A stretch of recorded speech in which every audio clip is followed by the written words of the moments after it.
Hello everyone, welcome to Lord Pog Gaming, and I'm your humble host, Lord Pog. I'm trying something new with this video. I made you some content, diving into your favorite open wide. As I'm gonna start a new series called Free Games That Deserve Attention. It'll be its own playlist on the channel amongst other playlists that I have, which are easy to navigate in case of any of you Golden Wonders are interested in checking them out. Do it. I was inspired to do this because there are a lot of free games out there that deserve people talking about them because of how darn good they are. Much like the game I'm going to talk about today, called Greed and Darkness. And let me tell you, this game was good. Before I talk about Greed and Darkness, first, let me do the shameless plug for the channel. If you're new here and I get you feeling a type of way, then it'd be a blessing that you subscribe. You're a daisy if you do. But regardless if you're a new viewer or already fan of the channel, it would really mean a lot if you left a like on the video and share it around to help the channel grow. While you're here, ring my bell for notifications and sign the guest book if it'd tickle your fancy. The guest book being leaving a comment, of course. And okay, that's all I'm gonna say. I won't harp on it anymore. Well, I don't like to harp on a subject, I don't but care. It comes with me, never have. That's why they call me gregarious. I want to thank y'all for joining me on this inaugural launch of free games that deserve attention. And so without further ado, let's get on with the review of Greed and Darkness.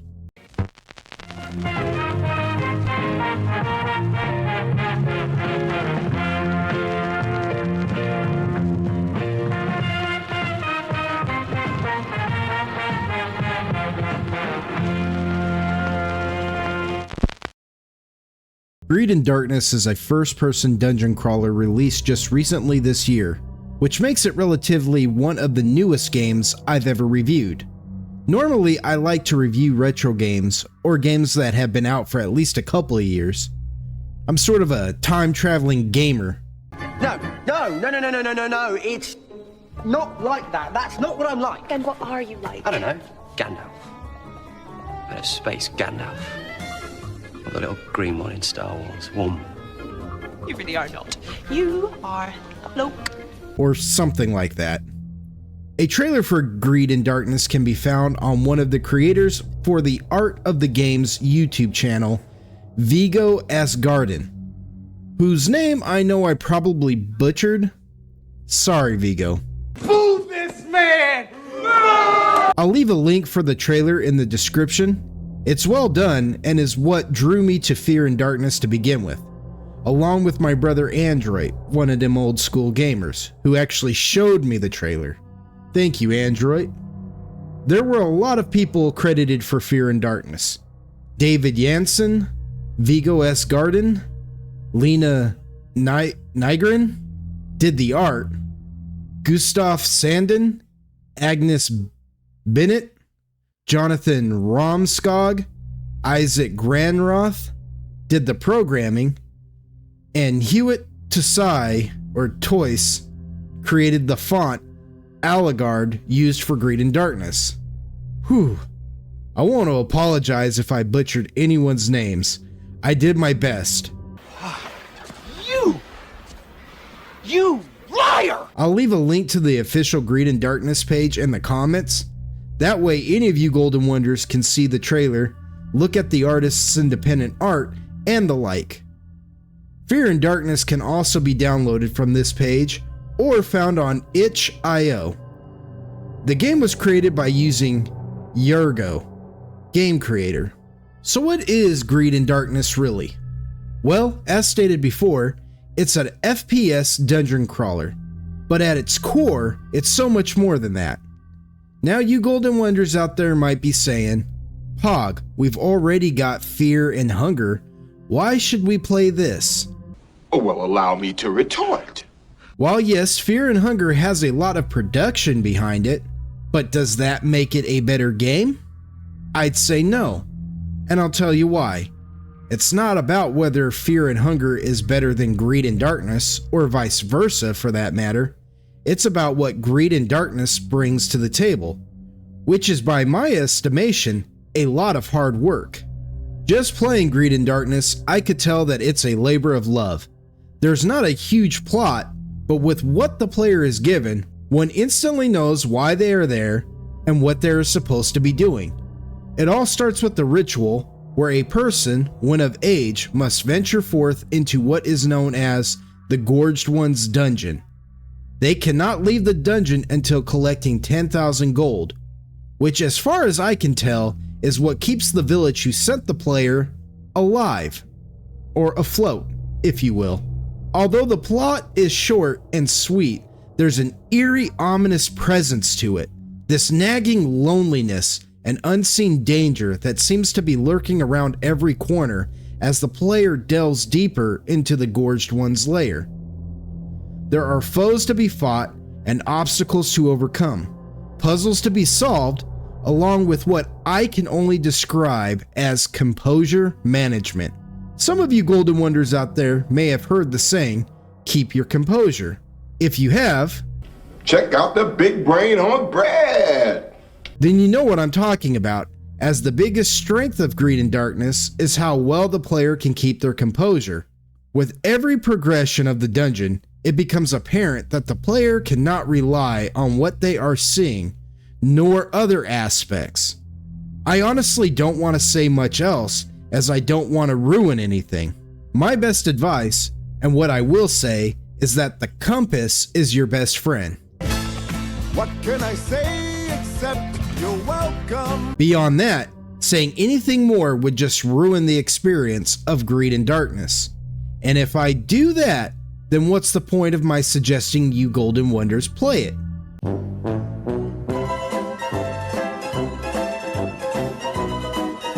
Again, it's free, but more importantly, it's entertaining. I know that on average, free games tend to be rather short, but to be fair, in Greed and Darkness's case, it's as long or as short as the player makes it. But odds are the first few playthroughs are going to be long. And yeah, I just said first few. Which is just another fantastic aspect about how Greed and Darkness is designed. There's plenty to explore and discover with a fair amount of runtime. So give Greed and Darkness a try. Let me know how you liked it down in the guest book. Inquiring minds want to know. If you're new, Whatever. then don't forget to subscribe. And whether you're new or old, please leave a like and share for the video. Greed and Darkness is a fun time to be had. Just remember, don't let your greed overcome you. As always, we may not always see eye to eye, but that's okay. Our love of gaming is what puts us all on common ground here. It's our form of escape from the real world issues. So remember, from my heart and soul, I love y'all, and I would fight any horde or foe by your side. You're always welcome in my lobby. Y'all come back now and stay golden.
everyone, welcome to Lord Pog Gaming, and I'm your humble host, Lord Pog.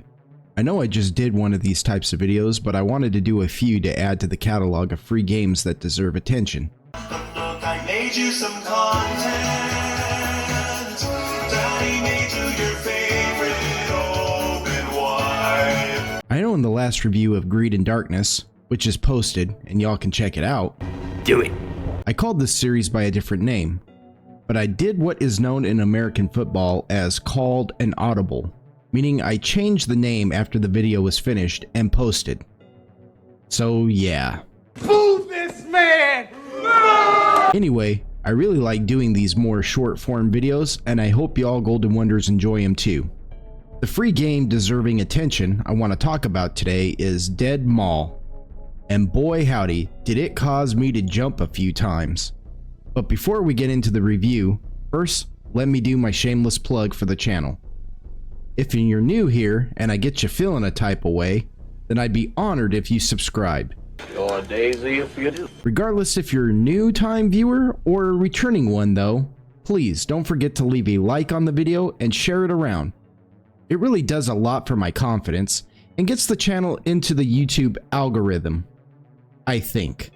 I'm not sure anyone really knows how that works, if and I'm being honest.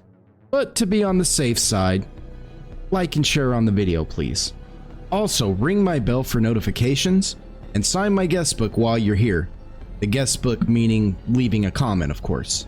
Okay? That's all I'm gonna say. I won't harp on it. Well, I don't like to harp on a subject, I don't but care. It comes with me, never have. That's why they call me gregarious. Because whether or not you like, share, or subscribe, just y'all being here is what's truly important. And from my heart and soul, I love y'all. So without further ado, let's get on with the review of Dead Mall.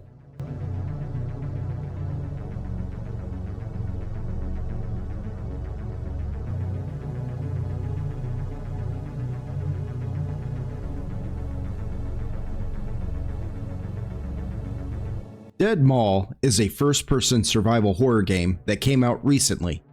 I couldn't find out exactly when, but I'd bet dollars to donuts that it had to be around December 2024 because of its Christmas theme.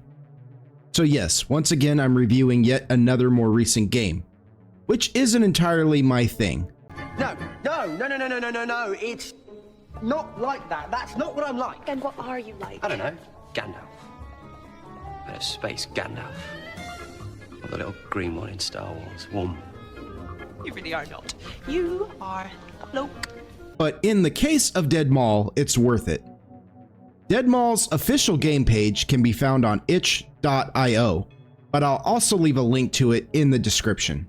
Credits for Dead Mall's creation can be attributed to Ice Key Studios for programming, Crispy Will for the 3D art, Voxor for the soundtrack and audio design, along with Astral Catnip for the UI UX design creative consulting, and Tripping House for additional sound design.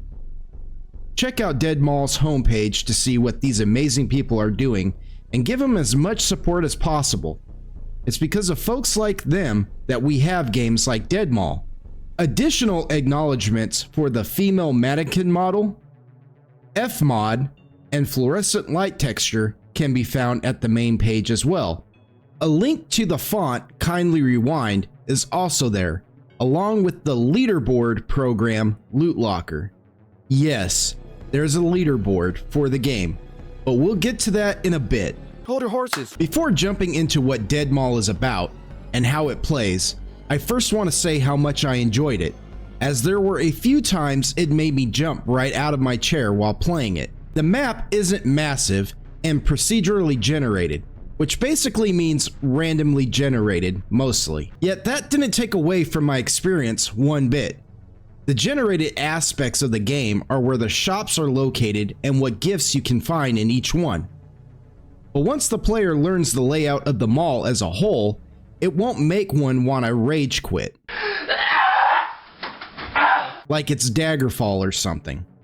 The premise of the game is that the player breaks into an abandoned mall, hence the title Dead Mall.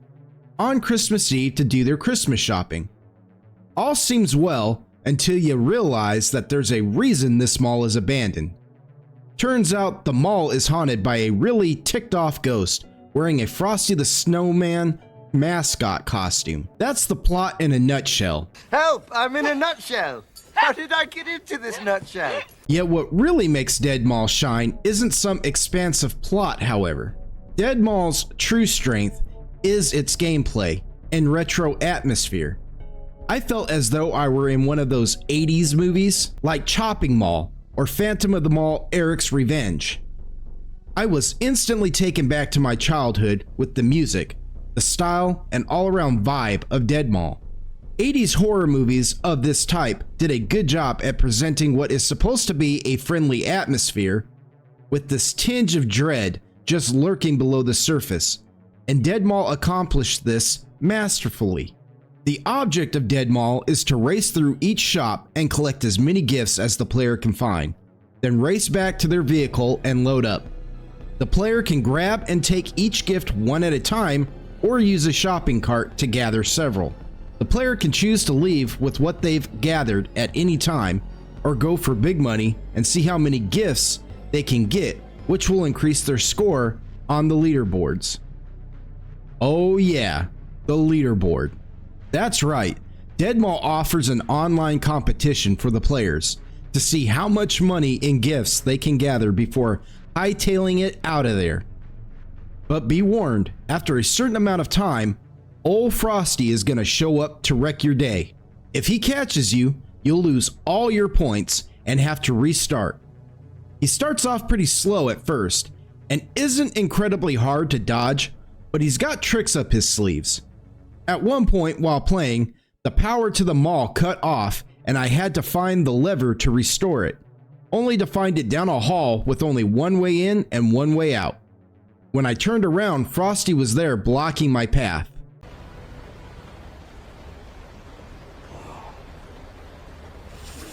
Also, don't be fooled. Frosty ain't dumb. I thought I had him figured out. I kept running through the back halls thinking he'd follow me so I could run back and gather more gifts. Kind of like backtracking. Nah, he saw what I was doing and was waiting at one of them dango doors I came running through. I jumped so hard it made my daughter scream. So if you Golden Wonders like a race against time in an 80s horror styled retro scenario, then I highly recommend Dead Mall. It's completely free with the option of donating to the creators.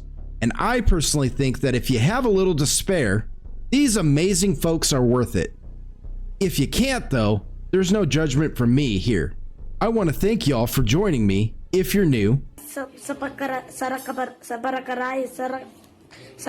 Whatever. Then don't forget to subscribe. Please leave a like on the video and share it around. Sign my guest book and ring my bell for notifications. And my question of this video is, had any of you Golden Wonders ever heard of Dead Mall before watching this? Had any of you played it? Inquiring minds want to know. Let me know when you sign the guest book. And as always, we may not always see eye to eye on real world topics, but that's okay, because while we're here, we share the same love for gaming. It's that love that stands us both on common ground. And so I want y'all to remember, I love y'all. I would fight any horde or foe by your side. You're always going to be welcome in my lobby. Y'all come back now. Stay golden.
everyone, welcome to Lord Pog Gaming, and I'm your humble host, Lord Pog.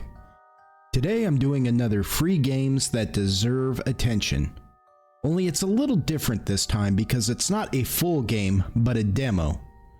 Normally I don't do reviews on demos, as I prefer to review a whole game, but this one is special. But this one here, this one takes the cake. And as I fully believe in this project and the potential that it has as a concept. The demo I'm talking about is an indie project called Condominium, and for what is presented, it made me jump a couple of times. Before we get into it though, first let me do my shameless sales pitch for the channel. If you're new here and I get you feeling a type of way, then I'd be honored by your subscribing.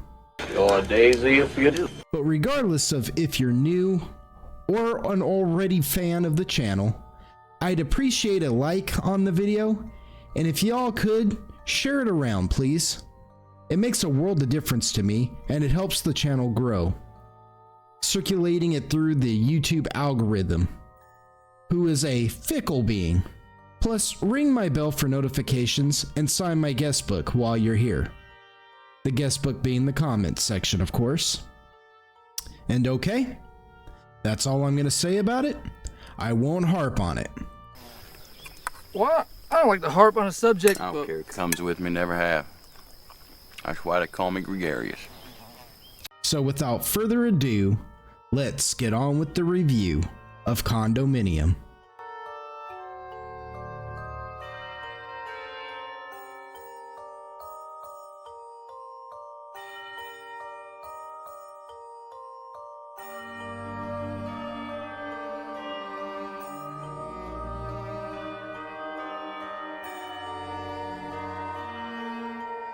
As mentioned during the intro, Condominium is still a demo and not a full-fledged game, as of yet. The reason I'm opting to do a review on a demo and not a full game is because of creator Matteo Lepera. Sorry if I butchered your name, Matteo. He's a solo developer who has a vision for a horror game that he wants to share with the world, that he believes in so much to such a degree that he's attempting to make Condominium on little to no money. No way! Such endeavors are admirable, and so I believe in showing Mr. Lepera as much support as I can. Sadly, I'm not rolling in the money myself, so instead I'd rather showcase his talents here on my channel. It really takes a lot of guts to do what he's doing. And so if any of you Golden Wonders out there are feeling generous, then please donate to the cause. The main page for Condominium can be found on itch.io, where you can download the demo and donate if you're feeling generous. I also realize that times have been tough for a lot of us these past 4 years, so if you can't, you'll get no judgment from me here.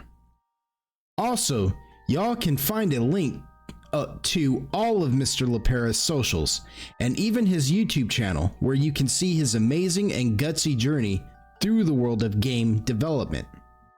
So as a game, what does the demo for Condominium have to offer? I hear you Golden Wonders ask. Oh, well, allow me to retort.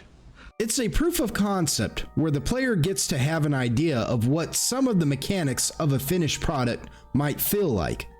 The player can interact with some items that mostly do nothing except show us what we're capable of, while also showing us the details Matteo has put into the designs of his handcrafted world. There isn't much to interact with yet, however. But if I'm being honest, that's perfectly fine, since the object of the demo isn't about all of that, as much as giving the player a taste of what I believe is going to be a compelling story. Also, and this was just funny to me, I grabbed a whole stack of dishes, then dropped them thinking, cool, I get to break stuff, only to watch them hit and bounce like they were a brick, completely unharmed and still in a perfect stack. I don't know why that made me laugh so hard. I guess it's because it did the opposite of what I was expecting. Condominium's demo, as stated, is a proof of concept, so the plot isn't 100% presented to the player. To be fair, I hate movie trailers for horror movies that basically show you the whole movie in its preview. All too often these days, we'll get to see all the best bits in the trailer, making it pointless to even bother watching the movie.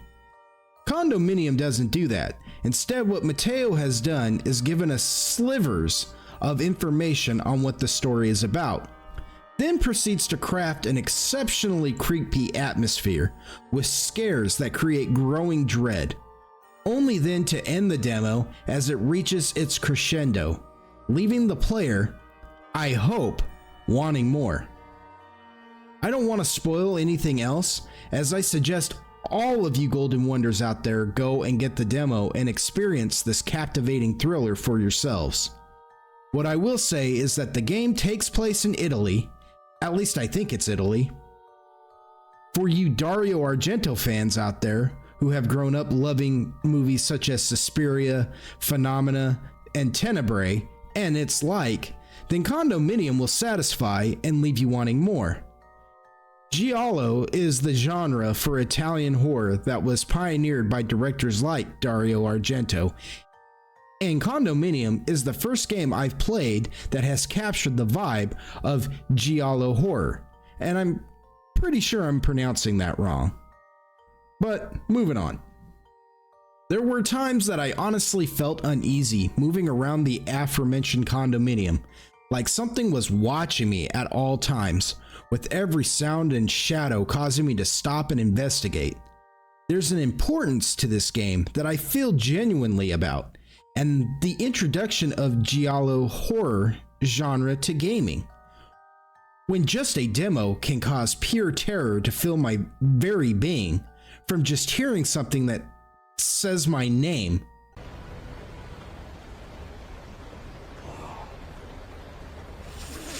I then now know that I now have to go see what that mysterious voice wants.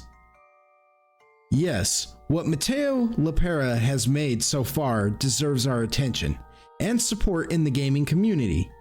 I'll leave links to Condominium's main page and Mr. Lepera's YouTube channel down in the description. And with that, I want to thank all of you Golden Wonders for joining me yet again for another video, showcasing what I feel will be a unique genre of horror in gaming. If you're new, whatever, then feel free to subscribe if it tickle your fancy. No, please do not tickle my fancy. Despite if you're new or a regular viewer though, please leave a like and share on the video. Ring my bell for notifications and sign my guest book so that I may appease the algorithm gods. And as always, we may not always see eye to eye on what I term as real world divides, but that's okay, because while here, none of the real stuff matters. It's our love of gaming that puts us on common ground, and while we are here, everyone is equal. So from my very heart and soul, I want y'all to know I love you, and I would fight any horde or foe by your side. You're always welcome in my lobby. Y'all come back now and stay golden.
everyone, welcome to Lord Pog Gaming, and I'm your humble host, Lord Pog. So here's the thing, I know in my last episode of Free Games That Deserve Attention, which was on the demo of Condominium, and that review is finished and y'all should really check it out. Do it! Do it! I said I normally don't review demos, but like to review games in their entirety. Well, we're doing another demo, but hear me out. As today's demo, in of itself, feels more like a finished game in the sense that it's a proof of concept, meaning that if it gains enough traction, the developers will move forward in fleshing out a more polished and longer version of the game. The game in question here is Dark Reality, and let me tell you, I'm going to tell you, this game needs to be an entire series, and that's why I'm reviewing it. But this one here, this one takes the cake. Not to mention, I was personally contacted by the developers to review it, but more on that later. Hold your horses. Before we delve into Dark Reality though, first let me do my shameless sales pitch for the channel. If you're new here, and I get you feeling a type of way, then I would totally be honored by your subscribing. Totally. But regardless if you're a new viewer or a long-time viewer, please leave a like on the video and share it around to help gain the channel traction. Also, ring my bell for notifications and sign my guest book so that I may appease the YouTube algorithm gods. The guest book being my comment section, of course. Okay, that's all I'm gonna say. I won't harp on y'all. Well, I don't like to harp on a subject, I don't but care. It comes with me, never have. That's why they call me gregarious. Without further ado, let's get on with the review of Dark Reality.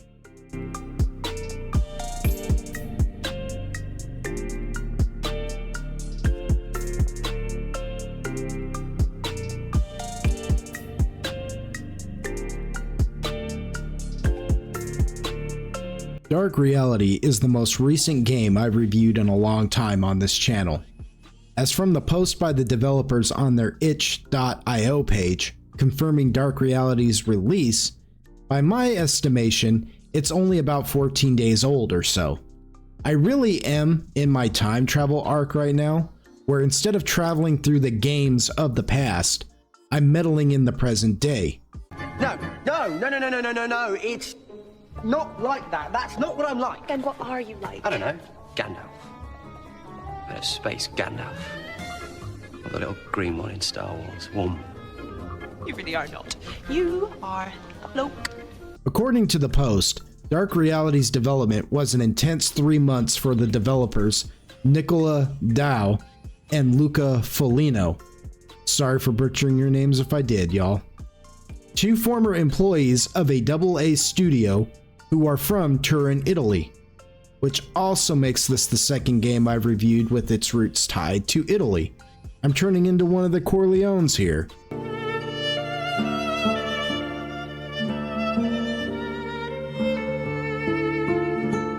In their words, they wanted to make an honest but fun and thought-provoking game that is more about intelligent development rather than the crunch. For any of you Golden Wonders out there interested about reading more on Luca and Nicola, I'll leave a link to their itch.io page in the description, along with a YouTube link to the trailer for Dark Reality.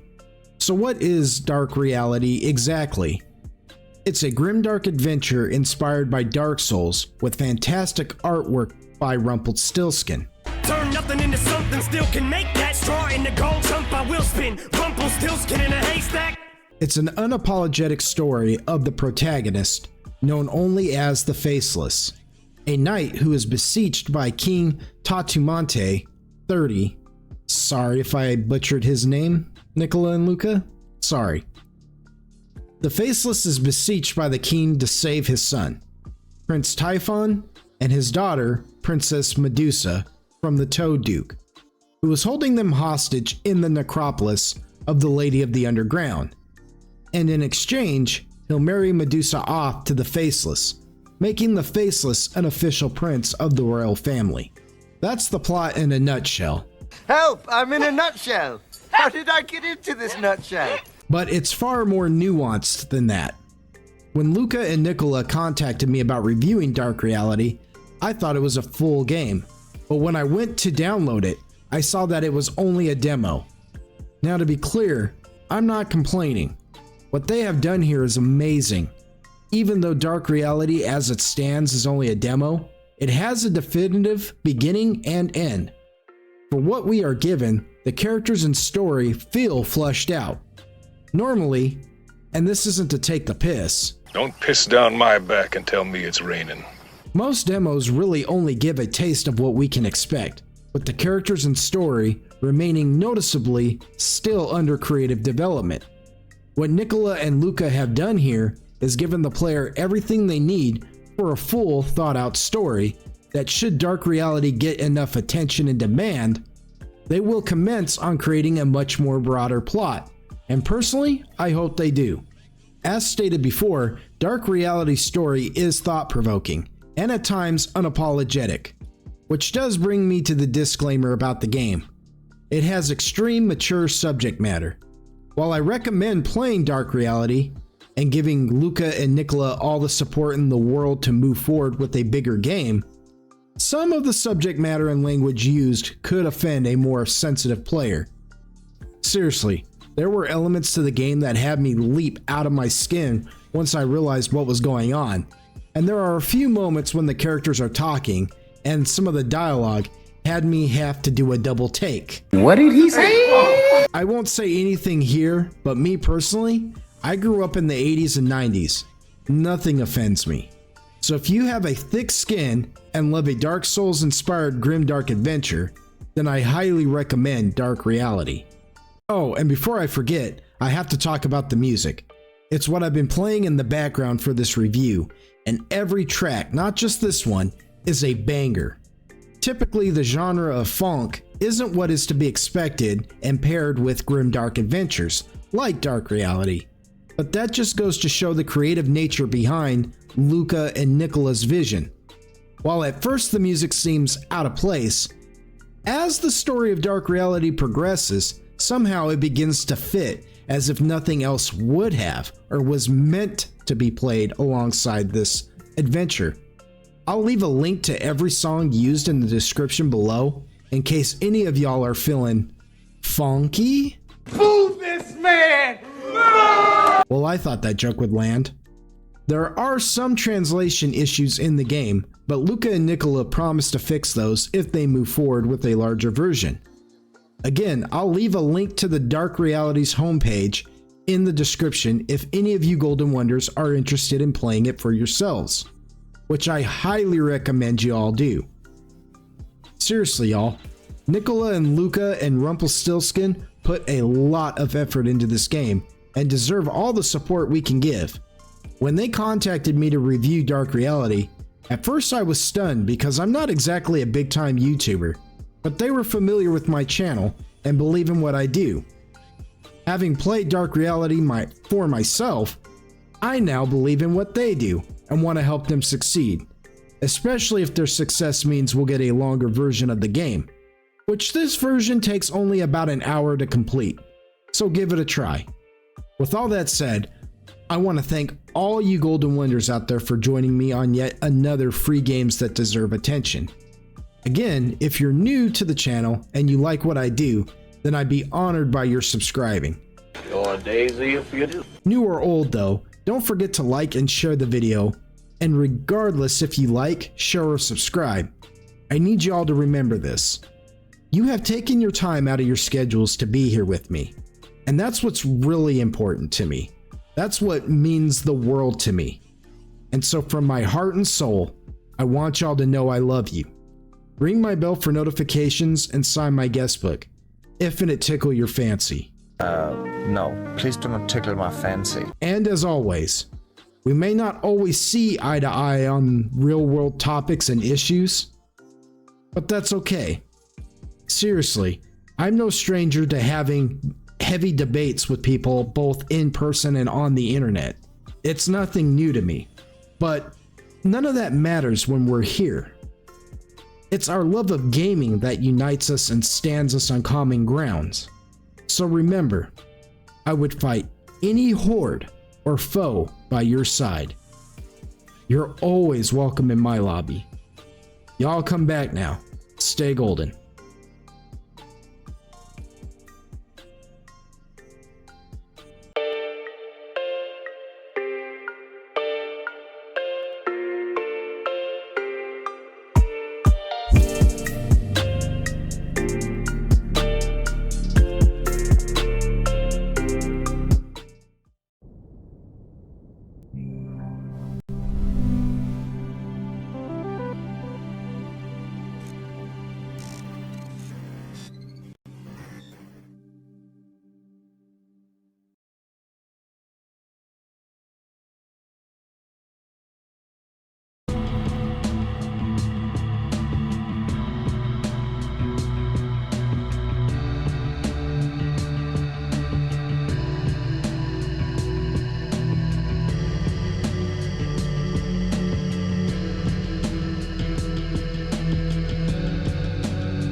Hello everyone, welcome to Lord Pog Gaming, and I'm your humble host, Lord Pog. I'm back again with another free games that deserve attention. Y'all seem to like these videos, so I'm going to do my best to make more. That doesn't mean I'm not going to do my retro reviews or psychological deep dives, but these free game reviews are being well received, so far be it from me not to do more of them. With that said, today's free game that deserves more attention is a pretty popular one, that in my opinion needs an entire franchise behind it. But this one here, this one takes the cake. It's a psychological horror game that has layers of meaning beyond its surface level insanity. It's been well received on both itch.io and Steam, with Steam awarding it the highest of ratings, being overwhelmingly positive, that is. The game I'm speaking of is Psychopomp, a first-person narrative-driven dive into madness that, as one reviewer put it, a fun, short dungeon crawler with striking visuals and an amazing soundtrack. Also, you can't fix her. She's here to break you. Break you further, that is. The reviewer will remain anonymous for privacy reasons, but thank you, sir. I couldn't have worded it better myself. Before we get into Psychopomp any further though, first let me do my shameless sales pitch for the channel. If you're new here and I get you feeling a type of way, then I'd be totally honored if you'd subscribe. Totally? Totally. Regardless of if you're a new viewer or a returning one, please leave a like and share for the video to help gain the channel some notoriety. Ring my bell for notifications and sign my guest book while you're here so that I may appease the YouTube god known only as the algorithm. My guest book is my comments section, of course. Okay, that's all I'm gonna say. I won't harp on it. Well, I don't like to harp on a subject, I don't but care. It comes with me, never have. That's why they call me gregarious. Without further ado, let's get on with the review of Psychopomp.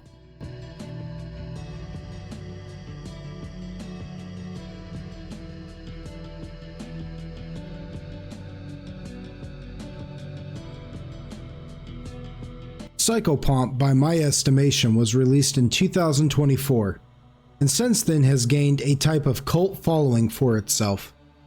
Creator Carbonic has made other games as well, which can be found on their itch.io page, to which I'll leave a link for in the description.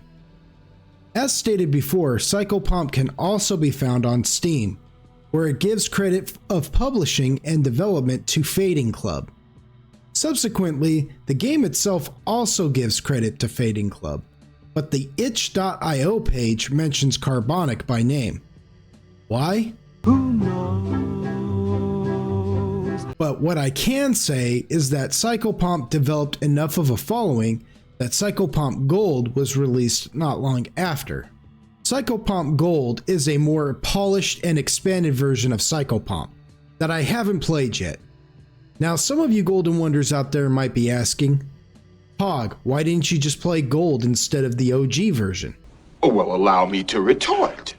Because the video is called Free Games That Deserve Attention, and Gold is $8.99 on Steam.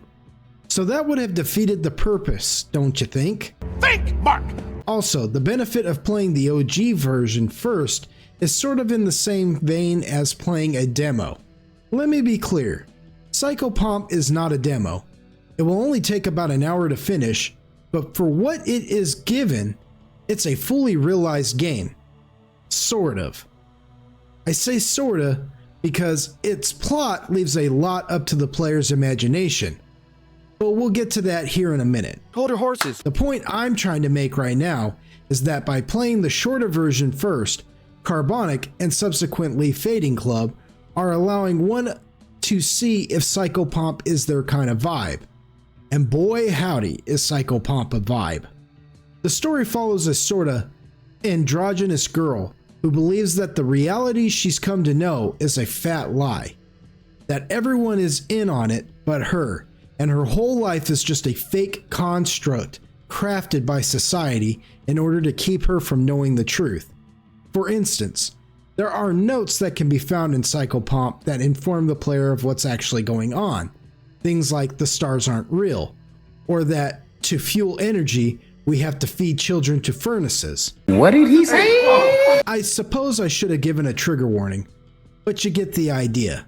Also, during the loading screen, you get historical facts and then you get the real historical facts. So the point I'm trying to make about this whole thing is the fact that you can't be sure if you're really being introduced to what's actually going on in the world, or if you're just following this poor girl around who's having a mental breakdown. Speaking of which, our unnamed protagonist creates a helmet specially designed to help her see the real reality, as it were. She calls this helmet the Psychopomp, which is interesting because a psychopomp is a real thing actually. The word psychopomp derives from the Greek word psychopompos, and it translates to guide of souls. In a funny sort of way, that's what we're experiencing in Psychopomp. In many mythologies, a psychopomp is a guide who directs souls to the afterlife. Such notable psychopomps in myth being Charon of Greek mythology and Anubis of Egyptian mythology. Also, Valkyries of Norse mythology fall under this category as well. I mean the good Valkyries, not whatever Disney Marvel thought it was doing. For reasons I can't explain without ruining the plot, I will say I think that the Valkyrie is probably the most influential of said psychopomps, as far as inspiration for the main character goes, and the plot as a whole anyway. Since the story actually has a lot to say about society, for such a short game, Carbonic manages to tell a mind-bending tale chocked full of thought-provoking rhetoric. Check out the big brain on Brad. If and I'm being honest, Psychopomp deserves a much more in-depth video about its plot and characters, as the entire time I was playing it, I myself began to question reality. Oh, and let's not forget the score. Carbonic recorded their own song for Psychopomp that is a banger and perfectly expresses what most of us are feeling in our own lives day to day. It says the quiet parts out loud, but is only available after completing a whole playthrough. So get there and play it. It really is a cult gem and worth all of you Golden Wonders out there's time. With that, I want to thank everyone for joining me on another free games that deserve attention. And if you made it this far and you already haven't, then feel free to subscribe. Your daisy if you do. Plus, leave a like and share for the video to help gain the channel traction. Also, ring my bell for notifications and sign my guest book if it tickle your fancy. No, please do not tickle my fancy. And remember, we aren't always gonna agree on real world stuff, but that's not what this channel is about. It's about our shared love for gaming and how that can bring us all together despite our different views. So from my very heart and soul, I love y'all, and I would fight any horde or foe by your side. You're always welcome in my lobby.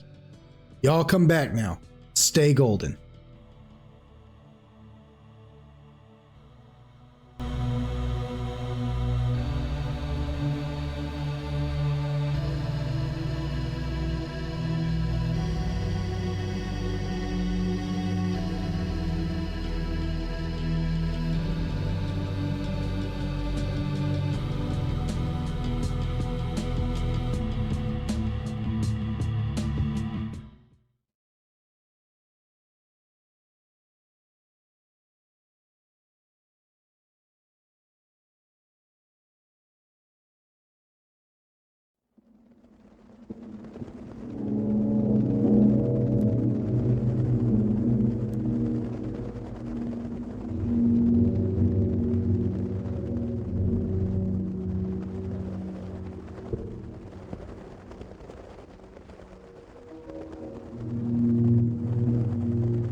Hello everyone, and welcome to Lord Pog Gaming, and I'm your humble host, Lord Pog.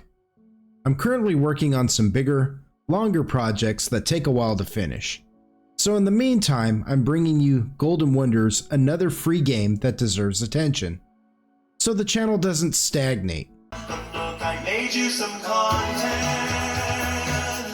Daddy made you your favorite open wide. I know y'all like these types of videos, and with me working full-time, if and I'm being honest, these shorter videos allow me to create more for y'all. Today's free game deserving of attention is a dreamlike horror walking simulator called The Moth Inside Me. And boy howdy, was this one? Well, it definitely nailed the dreamlike state of mind. Mr. Sandman! Yes? Before we get into it though, let me do my shameless plug for the channel. If you're new here and I get you feeling a type of way, then I'd be totally honored by your subscribing. Totally? Totally. Regardless of new or old, please leave a like for the video and share it around to help grow the channel. Also, ring my bell for notifications and sign my guest book to appease the YouTube god so aptly named the algorithm. The guest book being my comment section, of course. And okay, that's all I'm gonna say. I won't harp on y'all about it. Well, I don't like to harp on a subject, I don't but care. It comes with me, never have. That's why they call me gregarious. Without further ado, let's get on with the review of The Moth Inside Me.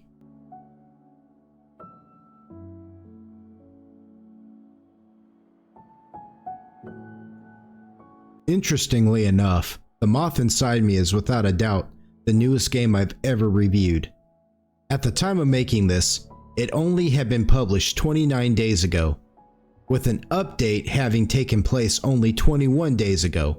But wait! There's more! What's truly fascinating about The Moth Inside Me, however, is creator Soda Raptor's hustle to create The Moth Inside Me. In less than a month, Soda Raptor developed and published under the moniker Raptorsoft The Moth Inside Me. Why the crunch?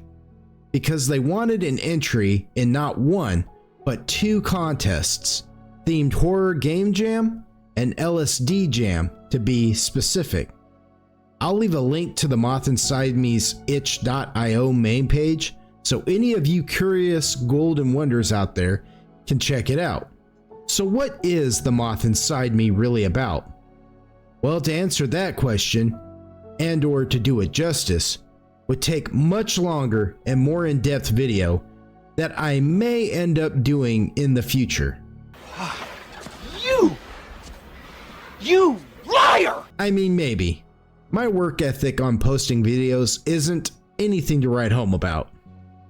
Still, what I can tell y'all without ruining the game's overall plot is this. Because science... Here we go again.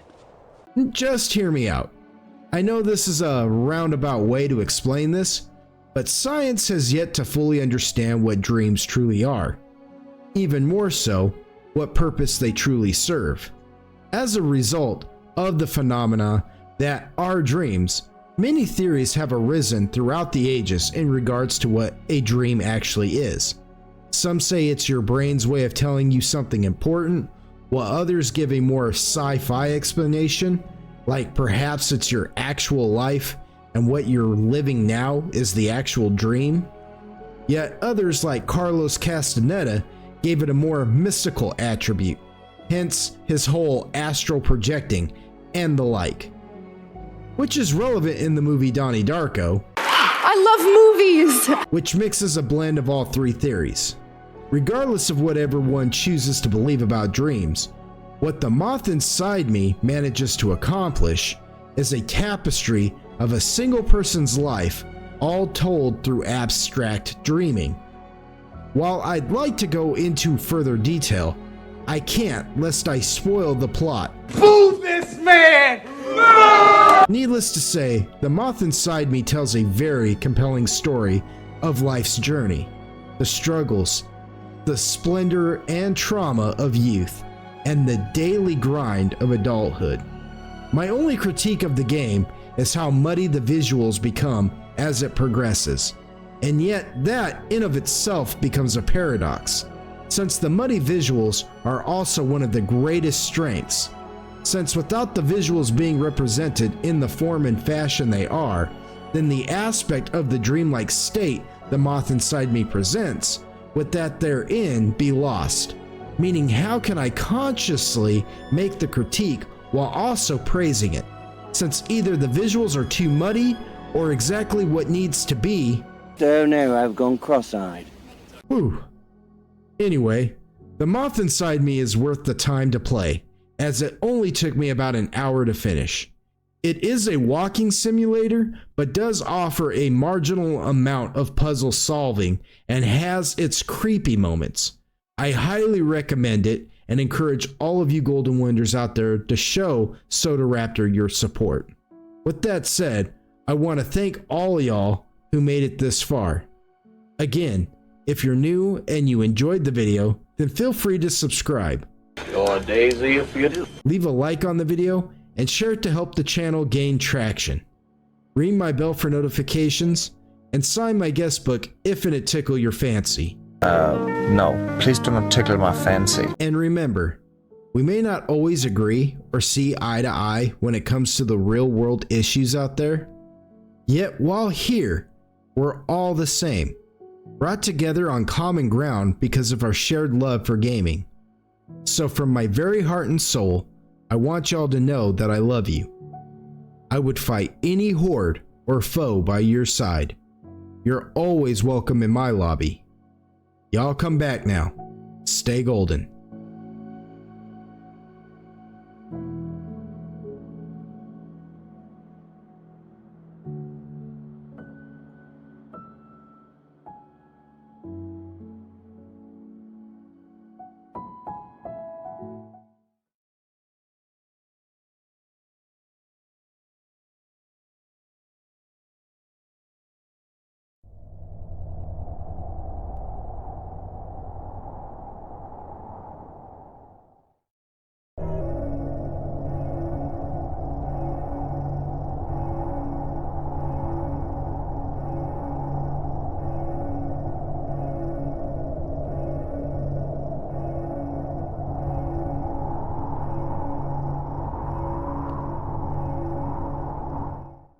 Hello everyone, welcome to Lord Pog Gaming, and I'm your humble host, Lord Pog.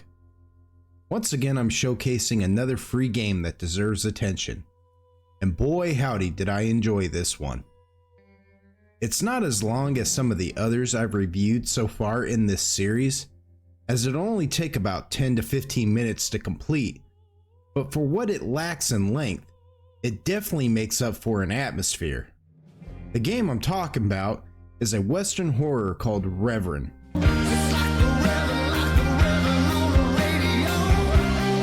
Before we dive into it though, first, let me do my shameless sales pitch for the channel. If you're new here and I get you feeling a type of way, then I'd be totally honored by your subscribing. Totally? Totally. Regardless of if you're new or a longtime viewer, however, please leave a like and a share for the video to help grow the channel. Ring my bell for notifications and sign my guest book as an offering for the YouTube god known as the algorithm. My guest book being the comment section, of course. Okay, that's all I'm gonna say. I won't harp on y'all. Well, I don't like to harp on a subject, I don't but... care. It comes with me, never have. That's why they call me gregarious. Without further ado, let's get on with the review of Reverend.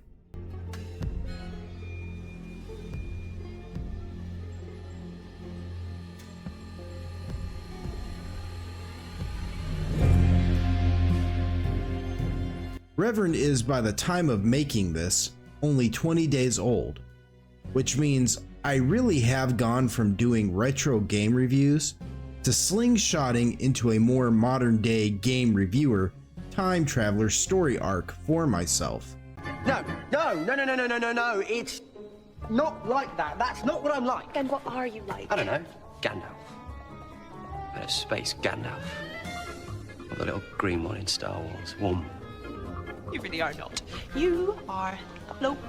Still, it has borne me many good fruits from gaming's tree of life. What? Like the aforementioned Reverend. Solo developed and published by Vuk Dobrik. What did he say? Or is it Vuk? Sorry, Vuk. I'm not really sure how to pronounce your name. Vuk Dobrik, on his main itch.io page, says that the 90s and 2000s have helped to inspire their art in gaming. Games like Half-Life and Manhunt, for instance, are some of their biggest influences, which really shows when playing Reverend, as it really does capture those earlier aesthetics in gaming. Vuk also has a YouTube channel where they showcase Reverend and their other games as well. I'll leave a link to Reverend's main itch.io page along with Vuk's itch.io page in case anyone is interested in checking out their other games. Vuk has made 3 games so far, including Reverend, which I know I'll be sure to be checking out for myself. I'll also leave a link to their YouTube channel, which I highly recommend all you Golden Wonders to check out and show support. Remember y'all, it takes a lot of effort to make these games, and it's absolutely amazing when an independent developer puts their art out there into the world and does it for free, no less. Ubisoft could learn a lesson or two from this type of love for the craft. What the hell is even that? So what is Reverend about? So glad you asked. As stated, it's a horror game set in the Wild West. The player takes control of an unnamed protagonist who's done some bad stuff that's got him on the run from the law. Instantly, what I like about the ambiguity about the protagonist, as other than being on the run from the law, nothing else is really known about them. This really serves to create immersion for Reverend, since the protagonist truly is whomever is playing at the time. Since no other detail is given, then the protagonist is whatever gender, race, ethnicity, and the like of said player. When nothing is assigned, then it instantly allows a player a sort of kinship with the protagonist. Reverend takes place in 1879, meaning the Vanderling gang is still at large somewhere. And we each got $15. Oh, and a quarter. Don't forget the quarter. Shut up, Arthur. In a town called Gaprock that has been stricken with typhus, or is also commonly known as typhus fever, which typhus, even to this very day, is still sort of a big deal. Although it's not as common as it used to be, it has persisted through the ages, with recent infections springing up in Los Angeles in 2019 and 171 cases of it in 2022. Sadly, it's what also caused Anne Frank her life. And if you don't know who she is, read a fucking book for one. So our unnamed protagonist is pretty certain that Gaprock is suffering from typhus. Then the law isn't likely to come looking for them there. Also, it's about time I should mention one of the only other characters who's actually mentioned by name, and that is Roger, the protagonist's good friend. See, Roger is the one who hooked the protagonist up with the idea of going to hide out in a little church just outside of Gaprock. What can I say except you're welcome? It's at this church where the protagonist meets Reverend Jagger, a seemingly kind man with a kick-ass, Watch your profanity, an excellent mustache. Not everything is as it seems though, but unfortunately that's where I'm gonna have to stop explaining the plot. Boo this man! I know, I'm the worst, but I really want you Golden Wonders to play Reverend for yourselves. And if I give everything away, then why would you bother? Think, Mark! I will say this, the atmosphere of Reverend is fantastic. It has that lonesome, Old West vibe down to a T, mixed with an unseen dread just lurking around its edges. There's a bigger story to be had here, with clues to something far more sinister at play, and I would love a more in-depth version from Buck in the future. Plus, Buck's pop references are really good in this, with some of the grave crosses saying things like, Zed's dead. And if you know, you know. Check out the big brain on Brad. With another more prophetic reference to a certain actor who played a famous Dr. Holiday. But the one I found the most interesting, and perhaps I'm wrong, but there's a grave cross that says James Douglas Morrison. And I know another name for James is Jim. So perhaps I'm reaching here. But again, if you know, you know. Yeah, we're going to the roadhouse. Gonna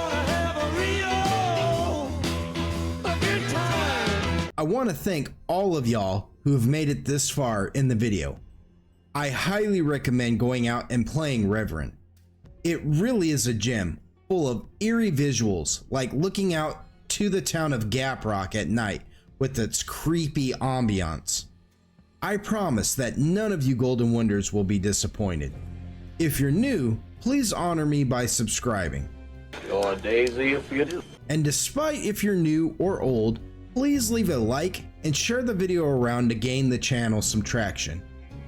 Ring my bell and sign my guest book if it tickle your fancy. No, please do not tickle my fancy. And remember, although we won't always see eye to eye on every topic, our love for gaming is what this channel is really about.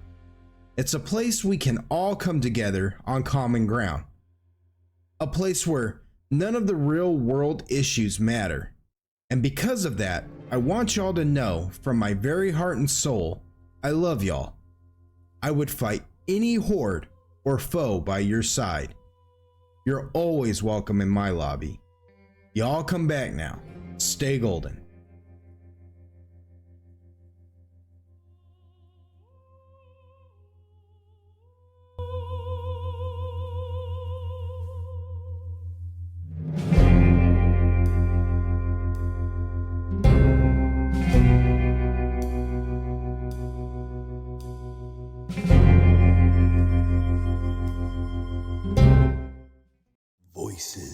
the Dark Entertainment.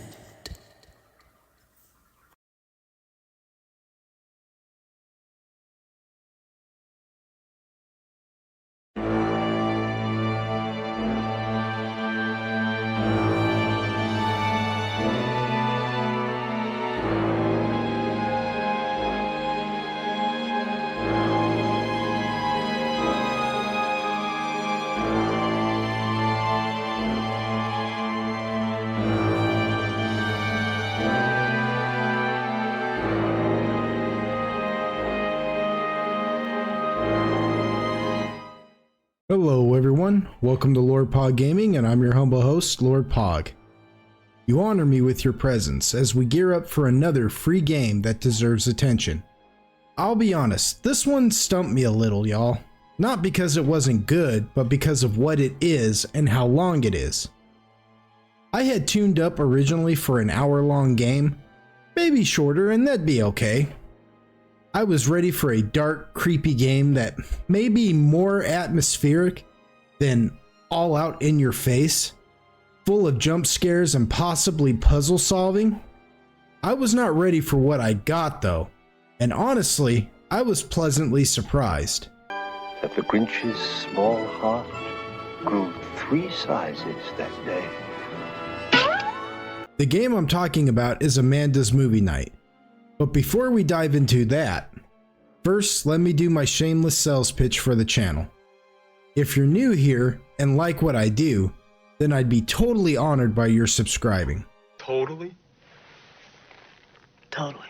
Regardless of if you're new to the channel or a longtime viewer, please leave a like and share for the video to help the channel grow. Also, ring my bell for notifications and sign my guestbook as an offering to the YouTube god known as the algorithm. My guestbook being the comment section, of course.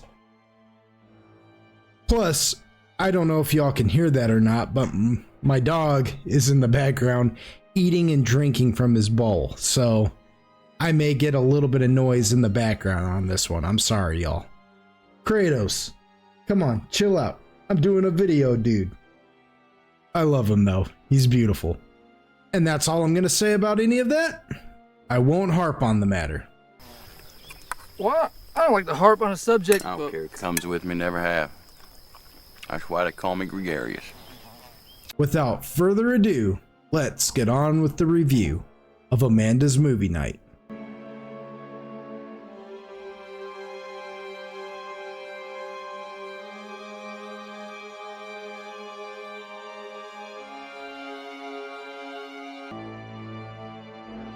As stated before, Amanda's Movie Night was not at all what I was expecting. My expectations for Amanda's Movie Night, based on face value, was a game about a woman watching a scary movie that becomes interactive for the player. Think something in the way of the VHS series of movies. I love movies! Where the movies Amanda watches become darker and more terrifying until eventually she's no longer watching the movies, but is the movie. Granted, I wasn't expecting a long, drawn-out, in-depth game since it's only a free indie game after all. Yet what I did get was completely out of left field, but in a good way. We're gonna delve deeper into that in a bit. Hold your horses. But first I want to talk about Amanda's Movie Night's conception. First released in July of 2024 by Jeremy Fisher and Voices in the Dark, a collaboration based on the wholesome horror genre. Now all you Golden Wonders out there might be asking, Pog, how did you not know what to expect with the genre literally being called wholesome horror? Oh, well, allow me to retort. Because I misunderstood the meaning of wholesome horror, thinking it wasn't gonna be overly graphic and not have extremely mature themes. I was expecting atmosphere and jump scares galore to supplement for blood, guts, and traumatic backstory. Still, what also makes Amanda's Movie Night's creation so fantastic is not only the fact that it has a well-known horror voice actor who is credited as DYL in the Dark. However, When clicking the link to DYL in the Dark on Amanda's Movie Night's main itch.io page, I got a YouTube unavailable page. The same thing happened when I clicked on DYL's TikTok link, but I suspect that Voices in the Dark and DYL are one and the same person. What makes me believe all of what I've stated is that Jeremy Fisher states that he teamed up with DYL to create Amanda's Movie Night as a way of promoting a fundraiser he is currently running. A noble cause, to be sure. And my hat's off to you, Jeremy, for raising the awareness of mental illness. 100% of any proceeds will go to NAMI, or the National Alliance of Mental Illness. At the time of making this video, they have currently raised $233 as of July 8th, 2025. I'm going to leave a link to Amanda's Movie Night itch.io page along with the link to NAMI for any of you Golden Wonders out there who are feeling generous. Quick update from Pog here. At the time of recording this video, I could not find a working link for DYL's pages at all, his YouTube or his TikTok, but I did find one eventually, so I'm going to leave a link for his YouTube page in the description below. I still don't know if DYL and Voices in the Dark are the same person, and if they're not, I'm sorry to both of y'all.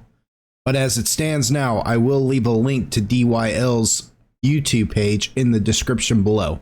Thank you. Now, back on with the show. Mental illness comes in many forms, y'all. In the spirit of full disclosure, I myself suffered, and honestly still suffer, from a type of mental illness that when I was in high school, I had to see a therapist over. So this hit pretty close to home for me, and I feel compelled to implore all y'all to at least give Amanda's Movie Night a chance, and perhaps donate if you can. While I've been able to learn to live with my particular issues, there are many out there who suffer in silence, who hurt alone, and as the saying goes, hurt people hurt people.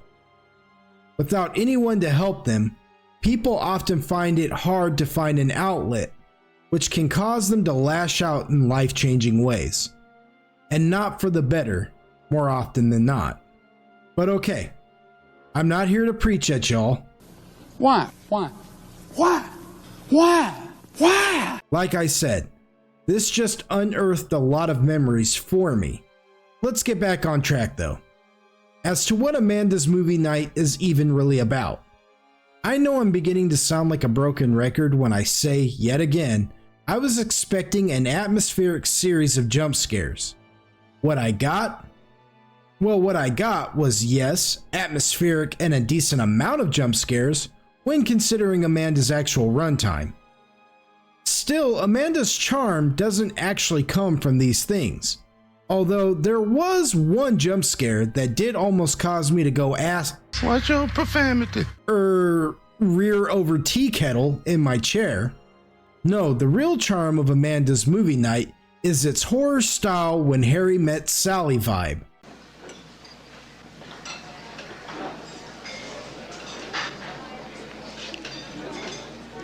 I'll have what she's having. And that it's about all I can go into when tackling that. Even though Amanda's Movie Night isn't a very long game, taking me maybe about 10 minutes to finish, maybe longer. I'm a bit of a knucklehead after all. Despite all that, if you're in the mood for a swerve, then Amanda's Movie Night is the game to play. Yes, it does revolve around a plot about a woman named Amanda gearing up for a movie night, and yes, eerie shenanigans does begin to ensue. Yet Amanda's Movie Night is so much more than that, and I can't recommend it enough. Not just because it's safe for the entire family, but because of why it exists. So give Amanda's Movie Night a chance. My first ever wholesome horror game. I want to thank all of y'all who have made it this far into the video. Y'all can't imagine how much it serves to help me.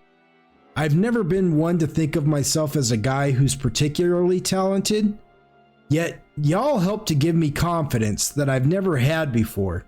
And even if I had now until eternity, I'll never be able to repay y'all. So from my very heart and soul, I want y'all to know I love you. Remember to like, share, and subscribe. Your daisy if you do. Ring my bell for notifications, and sign my guest book if and it tickles your fancy. No, please do not tickle my fancy. But more importantly, I want y'all to know that even if we don't always agree, perhaps we have different views on the real world issues, for instance, none of that matters here, because we are united in our love, our passion for gaming. I would fight any horde or foe by your side. You're always welcome in my lobby. Y'all come back now. Stay golden.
Hello everyone, welcome to Lord Pog Gaming, and I'm your humble host, Lord Pog.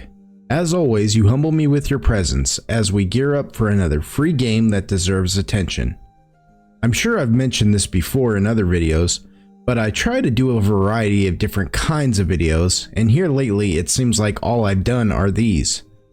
However, today's free game that deserves attention is different. But this one here, this one takes the cake.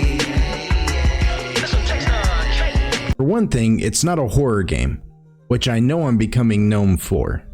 In the past, I've seen comments asking me if all I do is review horror games, which I don't, but as of late, horror games seem to be the only thing catching my eye. That was until I came across the game I'm gonna be talking about today, Sakura's Paradox, a demo for an up-and-coming RPG. But wait! There's more! Another difference in today's video is that it's my first interview, as I actually got Sakura's Paradox's creator, Ibrahim Al-Ibrahim, to do a sit-down interview with me. I hope I did well at pronouncing that, Ibrahim. With all that in mind, this video might be longer than the usual free game that deserves attention, as Ibrahim and I covered a lot of topics behind Sakura's Paradox. Before we dive into all that though, first let me do my shameless plug for the channel. If you're new here and you like these sorts of videos, and I get you feeling a type of way, then I'd be totally honored by your subscribing. Totally? Totally. Regardless if you're new to the channel or a longtime viewer, please leave a like on the video and share it around. Not only for the channel's growth, but so we can also bring more attention to these indie developers as well. Seriously, y'all. And I know this intro is already starting to run on a little longer than normal, but I've noticed a lot more engagement on my videos and an abundance of new subs out there. I'm already way past the 500 subscriber mark, and my heart is just full. So I want to say thank you all for taking this journey with me. And from my very heart and soul, I need y'all to know I love y'all. Also, ring my bell for notifications and sign my guest book as an offering to the YouTube god known only as the algorithm. My guest book being the comment section, of course. And that's it. That's all I'll say. I won't harp on it. Well, I don't like to harp on a subject, I don't care. It comes with me, never have. That's why they call me gregarious. Without further ado, let's get on with the review of Soccer's Paradox.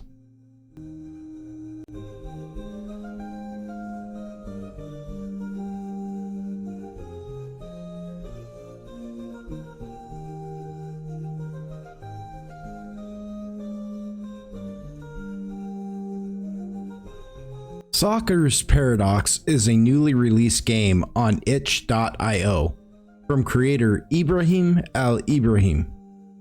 It's a sandbox RPG that is still in development. As it stands now, Soccer's Paradox is a demo/promo that Ibrahim has released as a way of gauging interest in the project. I can tell y'all from experience that this isn't a long game, as the whole of it takes place in a single room. What sets it apart, however, is all the loving work Ibrahim has put into its design, sound, gameplay, and graphics of Soccer's Paradox. But more on that in a bit. Hold your horses. When I first got into contact with Ibrahim about Soccer's Paradox, he agreed to do an interview about the game, which was instantly met with some hurdles we needed to figure out, as I live in the US and he lives in Kuwait, making it an 8-hour difference in our time zones. After we got all that figured out, I was able to learn about Ibrahim's background and what inspired him to make Soccer's Paradox. This is what he had to say about that. Well, first off, thank you so much for having me, Pog. I think I introduced myself, but yeah. You're welcome. Yeah, this is such a great opportunity to talk about Soccer's Paradox, and I truly appreciate the spotlight. Now, in terms of inspiration, 2 games really shaped the core of this project: Octopath Traveler and Four Swords Adventure on the GameCube. Now, starting with Octopath Traveler, like so many fans, I was absolutely blown away by its stunning 2.5D visuals. The way they blended pixel art with 3D environments felt like a love letter to retro and modern design. But while I adored the look, one thing that didn't sit quite right for me was the constant random enemy encounters. If any of you have ever played the game, sometimes I just wanted to explore the dungeon, soak in the atmosphere, solve puzzles, and not have to keep jumping into battles. So I thought to myself, what if I kept the aesthetic, but gave the players the freedom to roam without interruption? That's where Soccer's Paradox steps in. I think Zelda-style level design, where dungeons are deliberate, crafted challenges with puzzles and item progression rather than constant grinding encounters. Then there's Four Swords Adventure. I recently played it again with family, and it was such a blast. What I loved most was how each player had their own little journey, entering houses or dungeons and seeing something unique on their Game Boy screens. While that kind of setup doesn't translate easily on PC games, especially on platforms like Steam, I took inspiration from the feeling it gave. Cooperative problem solving, shared yet personal experiences. So instead of splitting screens awkwardly, I would opt to give each player their own camera and perspective, so it feels cohesive and immersive. That is if I decide to make it multiplayer. We'll delve more into the multiplayer aspect Ibrahim was talking about a little later. For now, though, I want to talk about what Ibrahim was talking about in regards to the feel of the game.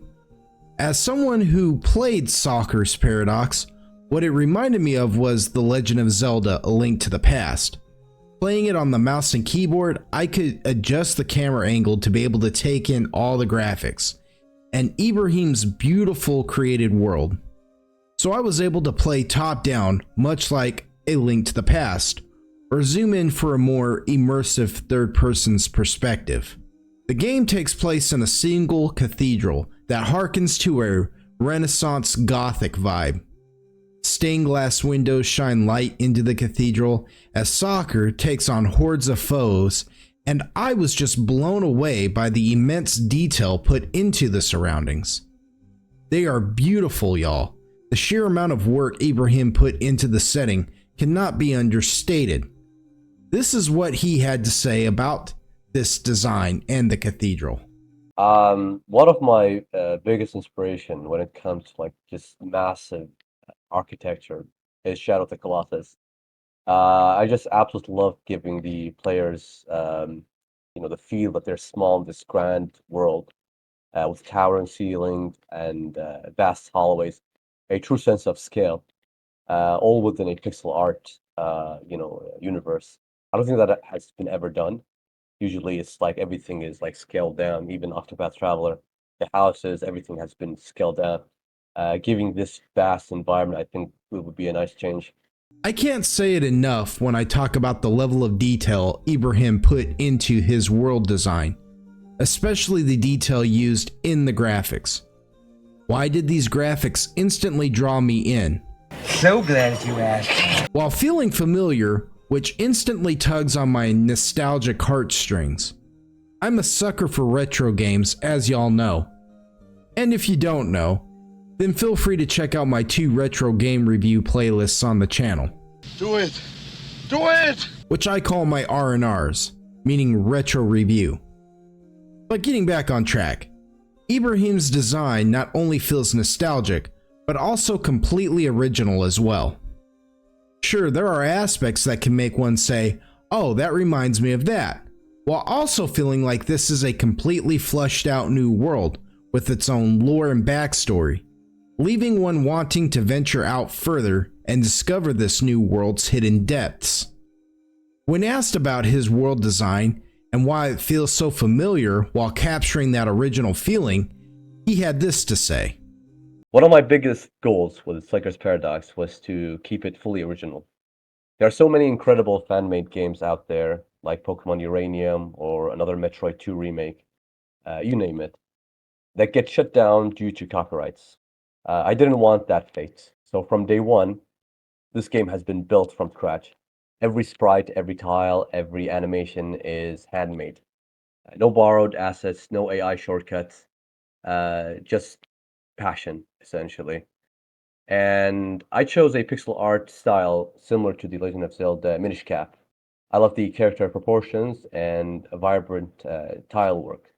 So I decided to match the format across the board. Everything was animated in a sprite, and while it was new to me, it turned out to be a lot of fun. Now, here's the thing. Modern pixel games often throw pixelated characters into 3D environments, and it just doesn't mesh well. So I made a decision everything in Sliker's Paradox would maintain pixel-perfect consistency. That includes characters, buildings, environments, even dynamic effects like shadows and lighting are integrated in a way that doesn't break the pixel illusion. As for the entire development of everything so far, I tackled it solo in under 7 months while working full-time as a software engineer. I had no prior development experience, just a belief that you learn best by building and breaking things.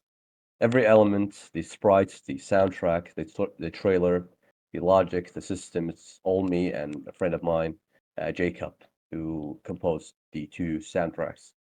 And I think that's something that we're really proud of. Now, Ibrahim took me off guard when mentioning the soundtrack for Soccer's Paradox, as he read my mind and knew what my next question was gonna be. Hold up. Wait a minute. See, the music for Soccer's Paradox, from the opening screen to the gameplay, is masterfully crafted by Ibrahim's friend Jacob Hopkins. When I first loaded Soccer's Paradox up, one of the first things I noticed was the opening theme music, and how reminiscent it was to some of my favorite RPGs of the past. Games like Landstalker, for instance, on the Sega Genesis, which I've done a retro review on, and any of you Golden Wonders that are interested in that should check it out. Do it. Its melody and harmonization brought me back to a simpler time in my life. I let it run through a couple of times even, just sitting there taking it all in. I've had it actually playing in the background of the video and just admire the work it must have taken to make this. Plus, the cathedral music is wholly a cappella, another aspect of the game's creation that astounds me, since for this being only a demo, the very fact that this much effort was put into its soundtrack really shows how much these indie developers like Ibrahim and Jacob put their own soul into their art. When asked to elaborate more on the music, Ibrahim told me this. Yeah, so no, Jacob Hopkins was someone I connected to on the internet, and essentially, I don't have any background in music composition, and so it was mainly him essentially, and we went back and forth a few times, and the two pieces that we settled on was the ones that I sent you, the ones that we used in the demo. It's all him. I really can't talk about the process because I'm not qualified. But Fair he's enough. such an amazing composer or whatever the term is. And yeah, and that's the thing. Right now, although the level of production that he has with a cappella production is really good. I'm currently looking like down the line. I will be searching for other music composers that also work with a cappella.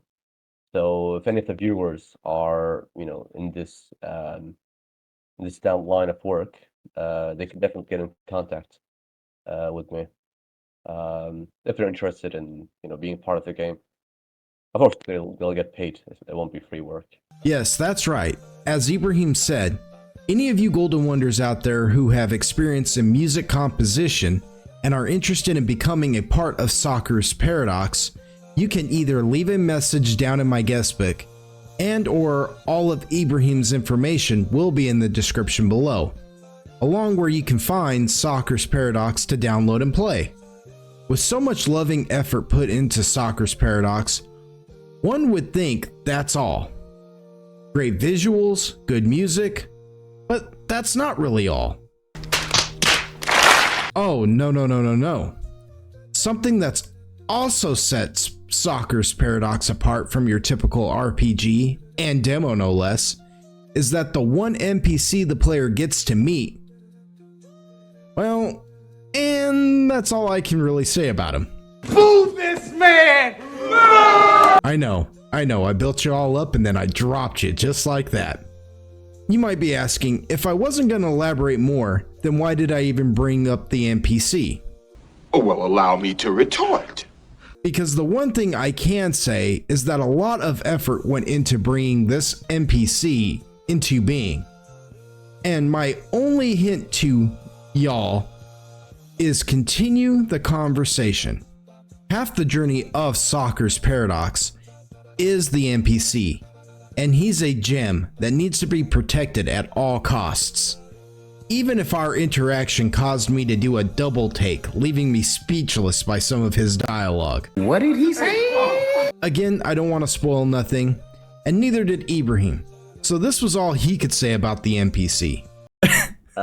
Yeah, definitely. I love the fact that a lot of people are connecting with the NPC already. I don't want to spoil anything for those who haven't played it, but I will say this. He's got personality. I took inspiration from Undertale and even Deadpool, where dialogue goes beyond robotic instructions. This NPC is self-aware, sarcastic, occasionally helpful, and sometimes downright absurd. He breaks the fourth wall, teases the player, and even makes fun of the game's development quirks. And if you like that style, just wait. I plan to fill the entire game with characters just like him, each one unique, each one memorable. In fact, through Patreon, you yourself can actually contribute to the game's world. I will share the links with Pog, so you could guys have a look at it. If you have an idea for an NPC, a weapon, an enemy, even a silly troll character, you can claim your spot and make it canon before the game fills up. It's first come, first serve, and a fun way for the community to leave a personal mark on the game. More on the NPC, this NPC itself. It's just, it's a nice way to kind of, have the player, stay away from all the fights and whatnot, and just have, something to laugh at. Me personally, I hate talking to NPCs in games where it's just, they're talking about nonsense, God knows what, and having something like that, being encountered every now and then is a nice touch. As for is it based on someone in real life? No, it's something silly that I had in mind where, I knew I had one NPC that I can put in the demo because like I've been working on everything like, simultaneously. And this character, I knew it had to have everything, just every single thing I could put into this character. I would have to have the viewer, know what the game is capable of. And voila, that's the end product.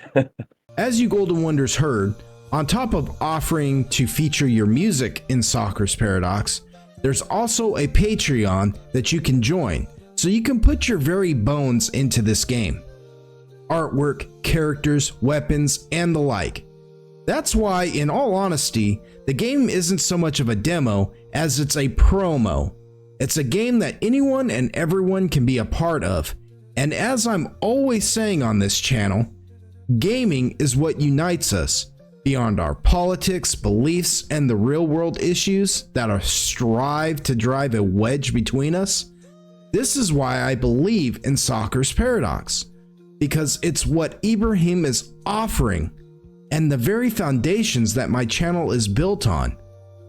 But let's hear it directly from him. Yeah, to put it simply, the promo was a test of interest, a way to gauge whether this game has an audience before investing months into it. I know it sounds strange, but in indie development, especially with niche or experimental games like Soccer's Paradox, it's easy to pour your soul into something. So instead of going in blind, I released the demo for free. Not because I don't think it's worth anything, but because I'm not chasing money at this stage. I'm looking for interest. The kind of players who would see the potential and say, I want more of this. And the response so far has been really encouraging. People are slowly starting to recognize the game. And this interview came at just the right time to help spread the word. So if you're watching and haven't tried it yet, give it a shot. It's quick to download, it's less than 1 gigabyte, and hopefully sparks your curiosity. If there's enough traction, I will definitely go into making a full-size game. Right now, it's just I'm in the process of promotion and getting in contact with people who can spread the word even further. It really does feel like we've taken a ride here. Yet we haven't even talked about the most important thing yet, and that's the paradox in Soccer's Paradox. See, for all of you who don't know, here we go again. Ahem. Anyway, for those of you who do not know what a paradox is, it is defined as a seemingly absurd or self-contradictory statement or proposition that when investigated or explained may prove to be well-founded or true. Sort of like saying, he who speaks too much cannot be trusted, while also saying, he who never talks is untrustworthy. Both answers can be true, thus creating a paradox. Both are proverbs and have been spoken by many a great mind in the past. And if you already knew all this, well then congratulations. Check out the big brain on Brad. But seriously though, the reason I'm compelled to explain this is because what is the paradox in Soccer's Paradox exactly? I have my own theory, but if and I'm being honest, we aren't meant to know what the paradox is just yet, since this is a demo. Ibrahim didn't include an answer to this question in the game. However, that's not to say that he doesn't already know what that answer is. In fact, he very much does know and told me this when asked about it. Yeah. Yeah. The $1 million question. I can't give away too much, unfortunately. No spoilers, but I can share the prologue, and hopefully it pulls you in. Okay? Hear me out. Picture this: a betrayal, a mystery, a fight for truth. On the day of his greatest triumph, Slugger is poised to become a commander knight, a symbol of honor and loyalty. But in one devastating moment, everything falls apart. A lifeless king, a bloody dagger, and Slugger, standing over the body, branded a traitor, haunted by those he once served. Now he must uncover the conspiracy that ruined his life. Who framed him? Why? And who is the masked figure that haunts his dreams? The truth is out there, but time is running out. That's all I have to say. So, from the incredible artwork of Soccer's, which means Falcon, as Ibrahim informed me. Yeah, that's a great question. It's pronounced Soccer with a soft A, like Sacker. It's actually Arabic for Falcon, which ties the game's name, Falcon's Paradox, essentially. If you look closely at the main character's armor and the logo, you'll see subtle Falcon-themed design cues throughout the visuals. So everything Soccer, with that soft A, y'all, has to offer is built from scratch. In a time where AAA studios have seemingly abandoned their fans for their own self-righteous pats on the back. What the hell is even that? Ibrahim strives to offer something of worth to the gaming community. And let me tell y'all, I'm gonna tell y'all, he's a really great and humble man, as I got to know him during our interview. So actually, yeah, so prior to me, so actually I work full-time as a software engineer at a bank. And prior to me even going to university, I used to, like, as a hobby, I used to draw on DeviantArt. It's like a well-known website known for artists to, upload and submit their artworks. It's just a community for artists of all mediums, digital and whatnot. And I stayed on that website, and I used to do that like religiously. Every weekend, I would submit an artwork, and similar to how you do it, like on the weekend, you try to squeeze in like a video, and you submit it by the end of it. I used to do that like across 5 years, 5 to 6 years, and I learned a lot from it. Now, when I went to university, I didn't have as much time, and also the fact that engineers typically, or like jobs for engineers, are typically more in demand than digital artists and such majors. And so I just left that altogether. But now that I started working on this game, it kind of like rekindled this little fire that I had inside of me of like drawing it again. It's sort of like a gamble, because again, even where I'm at, I'm from Kuwait, and the game development, usually if you look at it, usually it's centered, like most games come from Japan, right? And the indie developers are usually located like in the US, and you'll see some indie developers like in Europe and some other parts of the world. But I would say these two regions are like that has like the biggest traction. And so in Kuwait, like there isn't like a really big community for indie developers. There are a lot of people here that play games, but indie development is very rare. So I was like, it needs to have some sort of like recognition online before I could bring it here. Because if I start, I don't know, going public, and then trying to go back like through YouTube or whatnot, I don't think it would like go that well. So I'm really happy that a lot of people are starting to enjoy it, and I'll wait like a few more days maybe, or a week, and see how that goes, and then I'll go back to development, because right now I'm just promoting everything. But I'm really happy that you played it twice, and most likely other people have also played it a couple times. At this point, I think we need to like set up a community to see like the records, like the world records for finishing the demo. Yeah, I might like all the other like the next updates will probably be like early access sort of a version of the game where I think it will only be like if I were to go about this, I will definitely do this. Like I think achievements is a nice way to sort of like have the players keep track of what they've done. But most likely it's gonna be on Patreon for like the members. But I'll look into it. It won't be on Steam just yet because on Steam, I mean, you could have it like for early access, where you could have the game early access, but I don't want to charge people the full price of the game. It doesn't sit well with me. I don't feel like it. I would be comfortable if I charged people the full price of the game, and the game's still not done.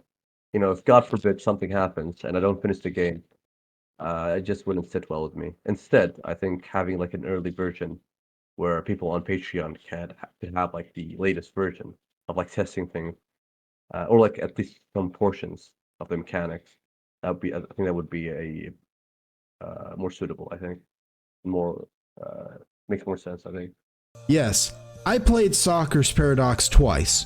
Once just to see all that it had to offer, and then to speedrun and see how fast I could clear the enemies. Also, Ibrahim plans on making Soccer's Paradox multiplayer, which is extremely ambitious on his part. That's something that I saw with like in older games, it made sense because you had only one screen, one monitor, usually like a TV that you would play looking at. Right now, we through the power of technology, you'd have a lot of people that when they play multiplayer, they play through different screens. And same thing with Four Swords. Four Swords, they had the difference with Four Swords was that they had the Game Boy, inputs into the game, and so they could look when they enter a cave or a house, they could see that on their Game Boy, Color or Advance, and that wouldn't work with Steam, but that would work back then. But the issue with that is that only selected places would view on the Game Boy that they had, but you can't go to a different location unless everyone is together, if that makes sense. Mhm. With this, everyone has their own camera. They could go. I could like essentially, like for example, the castle temple. It's massive. I could, for example, for the door at the very end, I could, ensure that everyone has to be there, or I could program it so that when someone goes there and hits X, for example, it notifies all the players and asks them, "Are you ready? You could leave together." They don't have to manually go there, spend time. They could be like all at the very like early part of the castle, so they don't have to walk all the way there. They could just like sort of teleport, just for convenience, and just like for the game progression to go in the correct order. But yeah, everyone would have their own camera, so you don't have to be stuck together or like you'd have to be like in a certain range to go somewhere. And moreover, the like entering houses. This is something that I very much wanted to have in the game. It's very easy for someone to just make, I don't know, a game with just like these architecture or these models of houses, but you can't go inside of them. I hated that. I like to go inside the house and I don't know, break stuff, throw pots around. Yeah. Yeah. Yeah. It just feels like you're investigating the place or whatever. You're exploring the place, and I want that experience for every player, not just for one player. Where when they go into a house, they have to everyone has to go into the house. No, you're not obligated to to be this companion of this player. Everyone has to go, like, they can go into their own aid. Someone could go and to the merchant and they could buy whatever they have over there. They can go upgrades, they can go to the blacksmith, and yeah. To put that into perspective, Too much. There's too much fucking perspective now. What this means is that much like in Dungeons & Dragons, the group while in town can each go their own separate ways, talk to their own NPCs, sell items, and so on. If an investigation needs to take place, but not everyone is into doing that, then the players who are can go conduct their own inquisition. Nobody expects the Spanish Inquisition! While the players who want to upgrade their armor, buy potions, or just go smash some pots in search of items, then they then can do so without worrying about having to escort those players who want to further the game's plot, which serves to make this game even bigger in skill if you think about it from a multiplayer perspective. And I'm just extremely excited to see where that goes. So before ending the interview, Ibrahim did have a final few things to share, making a promise to those who will back this project, whether it be through Patreon or by simply playing the game and getting the word out there. He cares about the project and he cares about the audience and the gaming community.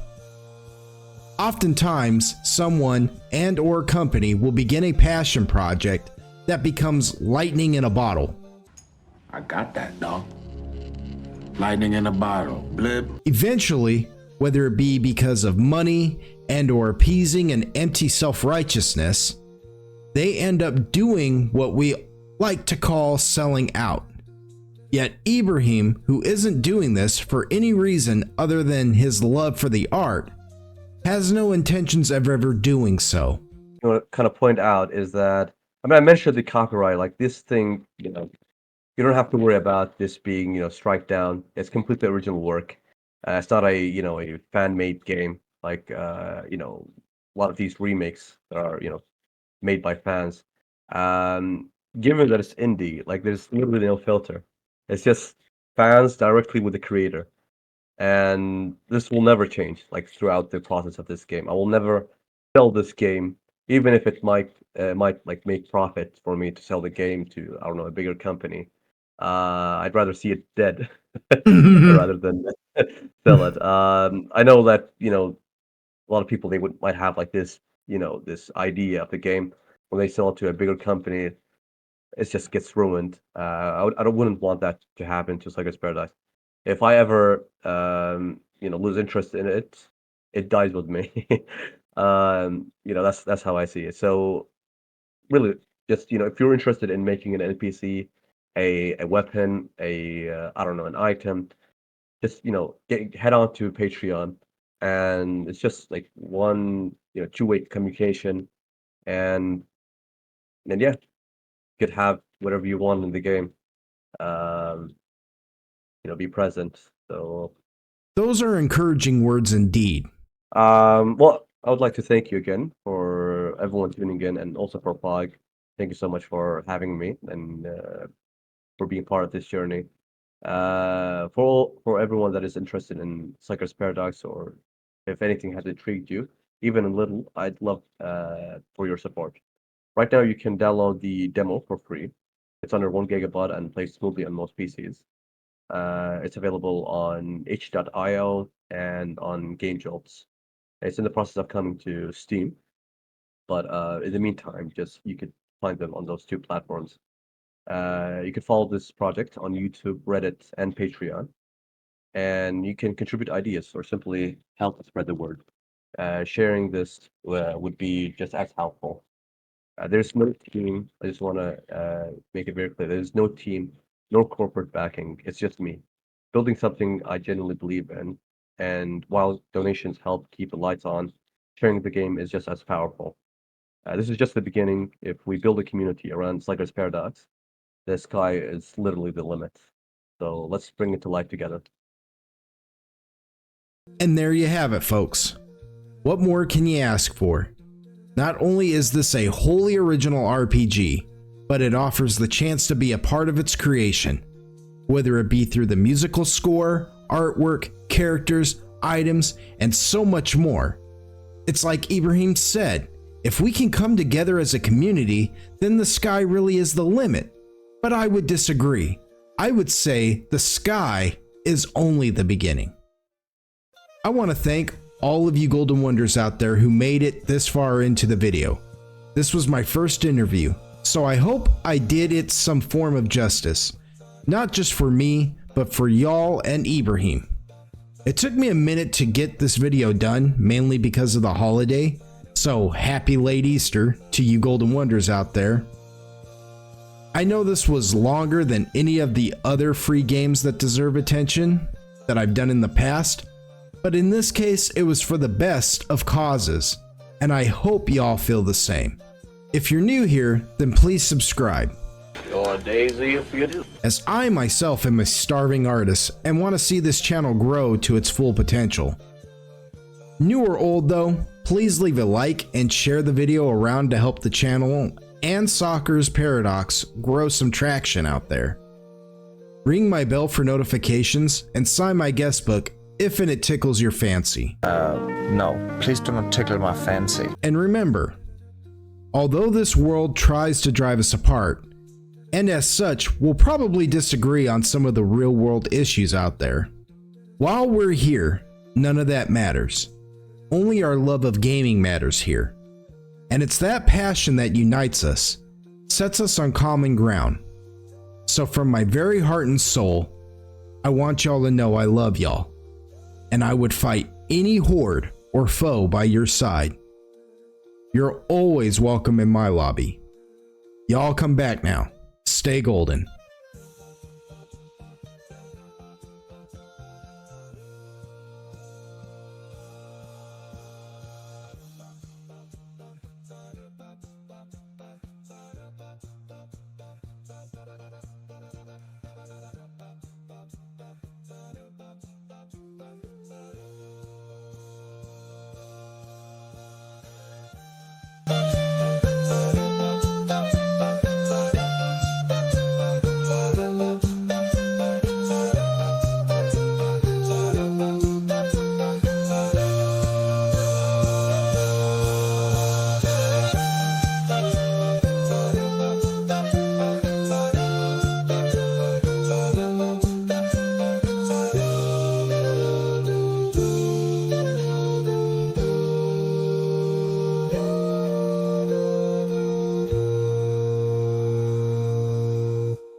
Hello everyone and welcome to Lord Pod Gaming.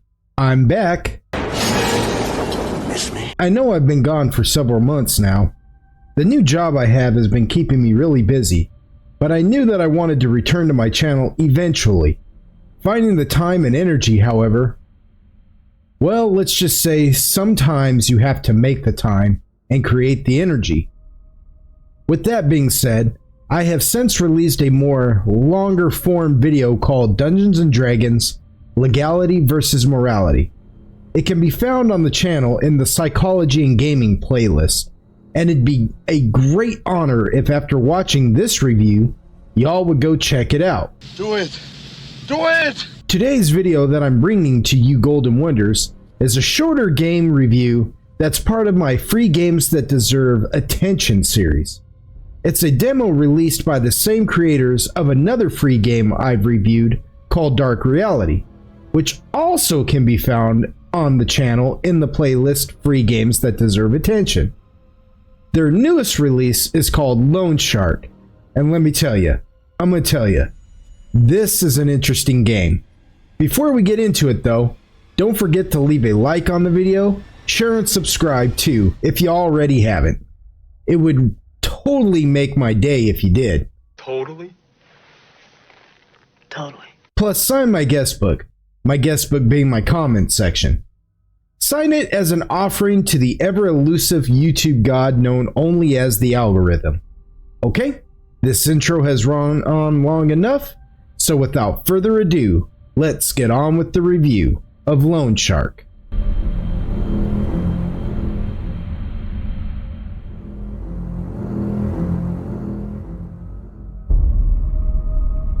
As said before, I've reviewed a game by creators Nicola Dow and Luca Foligno, and Rumpelstiltskin.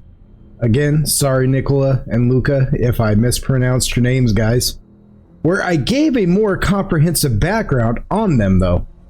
So, I won't go too deeply into their background for this review, but again, if you're curious, go check out my Dark Reality video. You're Daisy if you do. The actual demo for Loan Shark isn't very long and is stated at the start of the game as a work in progress. I only bring this up because I had to stop and restart the game to get it to render properly, for me anyway. But I don't know if everyone will have said problem. This in no way affects my thoughts on the demo, however, as I highly enjoyed what I've seen so far. What drew me in personally was the start screen. The serenity of sitting on your boat at night, the beautiful visual of the moon dancing off the waves, and the crisp sound of the waters rolling around and lapping off your boat. It's also eerily quiet. No music, no other sounds than the waves, just silence. It's almost haunting how much a peaceful thing like night fishing can creep into one's system, creating a sort of foreboding when you, the player, know before even starting the game that you're out there for more than just a relaxing fishing trip. As far as plots go, it's pretty straightforward. You, the player, borrowed money from a loan shark. A little history on what a loan shark is. Here we go again. To put it short, they are an individual and/or entity who lends money at criminally high interest rates. Think banks, but without all the bureaucracy. At least in the beginning of the 19th century US, but by the 1920s, they had heavy ties to the mafia and would often use violence to regain their lended funds. So think the government. By the end of Prohibition, a time where alcohol was illegal in the US, most loan sharks were ex-bootleggers. Bootleggers being guys who sold alcohol during that time illegally. And these bootleggers needed to find a new line of work. Apparently, loan sharking is still a big thing, not just here in the US, but around the world, as when briefly researching the topic, I saw articles about loan sharks in places like Vietnam, no less. I hope that puts into perspective just what kind of trouble you, the player, are in. Too much. There's too much fucking perspective now. When starting the game and seeing how much money you owe. To add to your stress, the term loan shark for the antagonist, I don't think is just a title.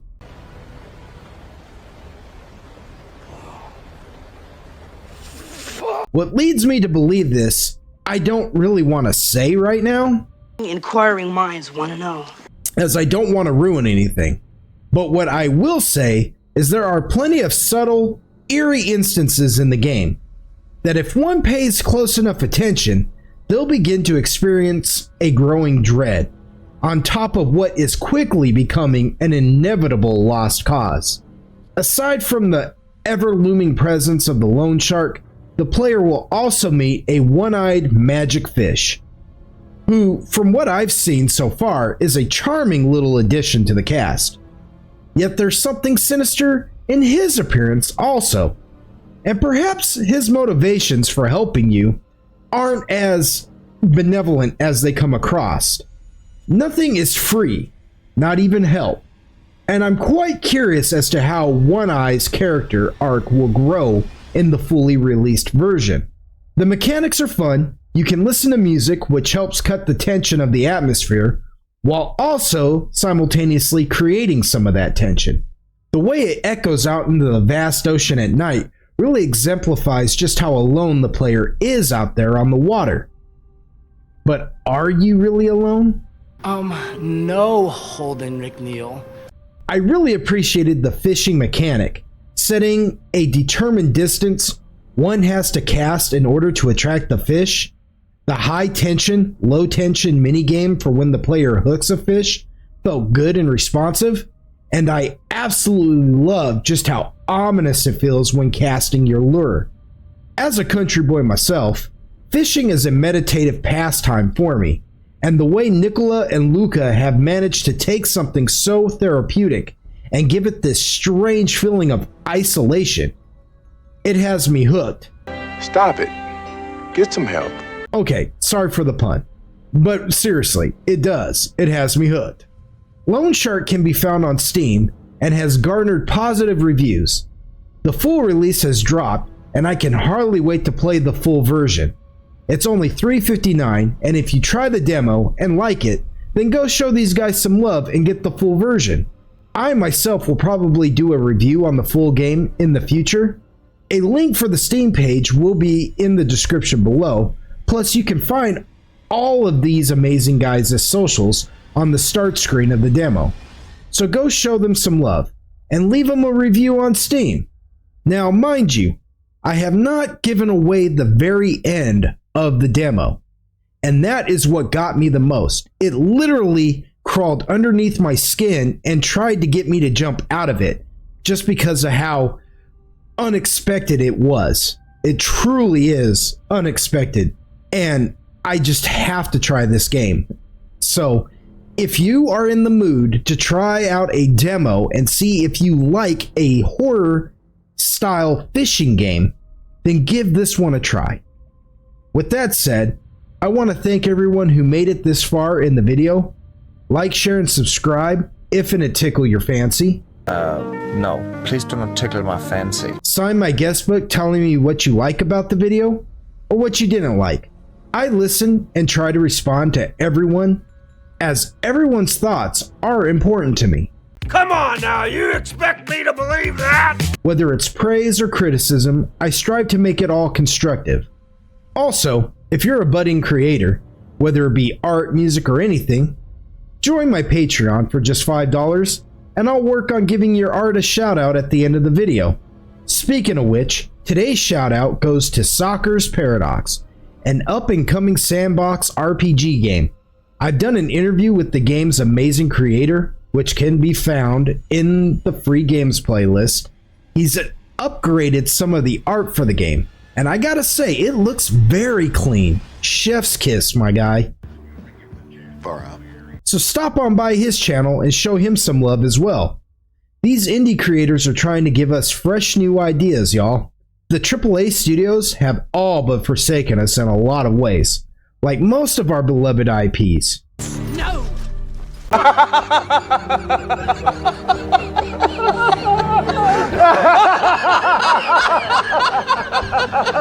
But that doesn't mean our love for imagination and creativity has to perish. Not as long as we can come together to help these up-and-coming creators. So check out Soccer's Paradox. I'll leave a link for his Steam page in the description below.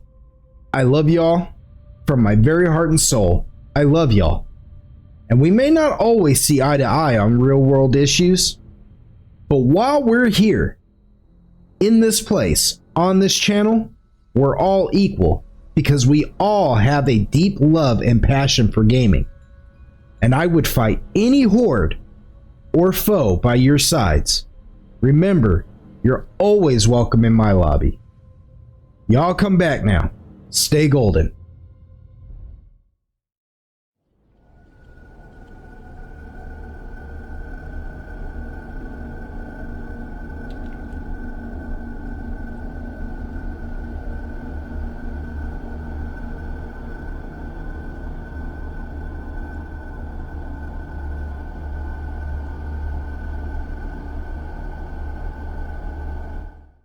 Hello everyone, welcome to Lord Pog Gaming. I'm your humble host, Lord Pog, and guess what?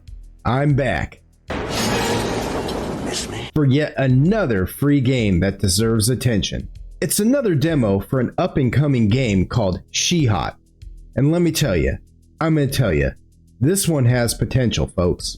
Before we get into this post-apocalyptic island adventure, however, I humbly ask that you leave a like and share the video around to help gain the channel some traction.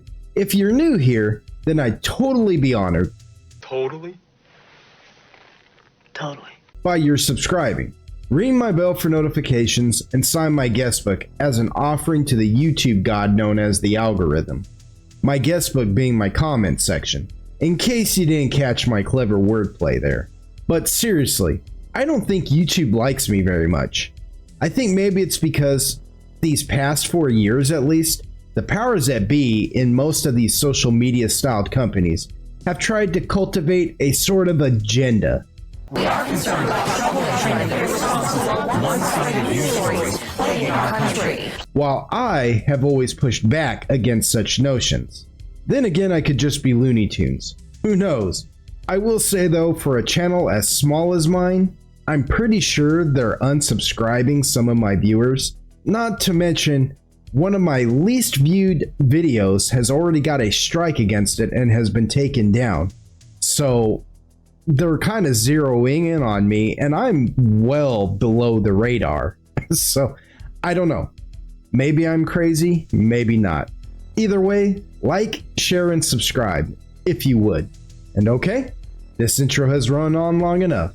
So without further ado, let's get on with the review of She-Hot.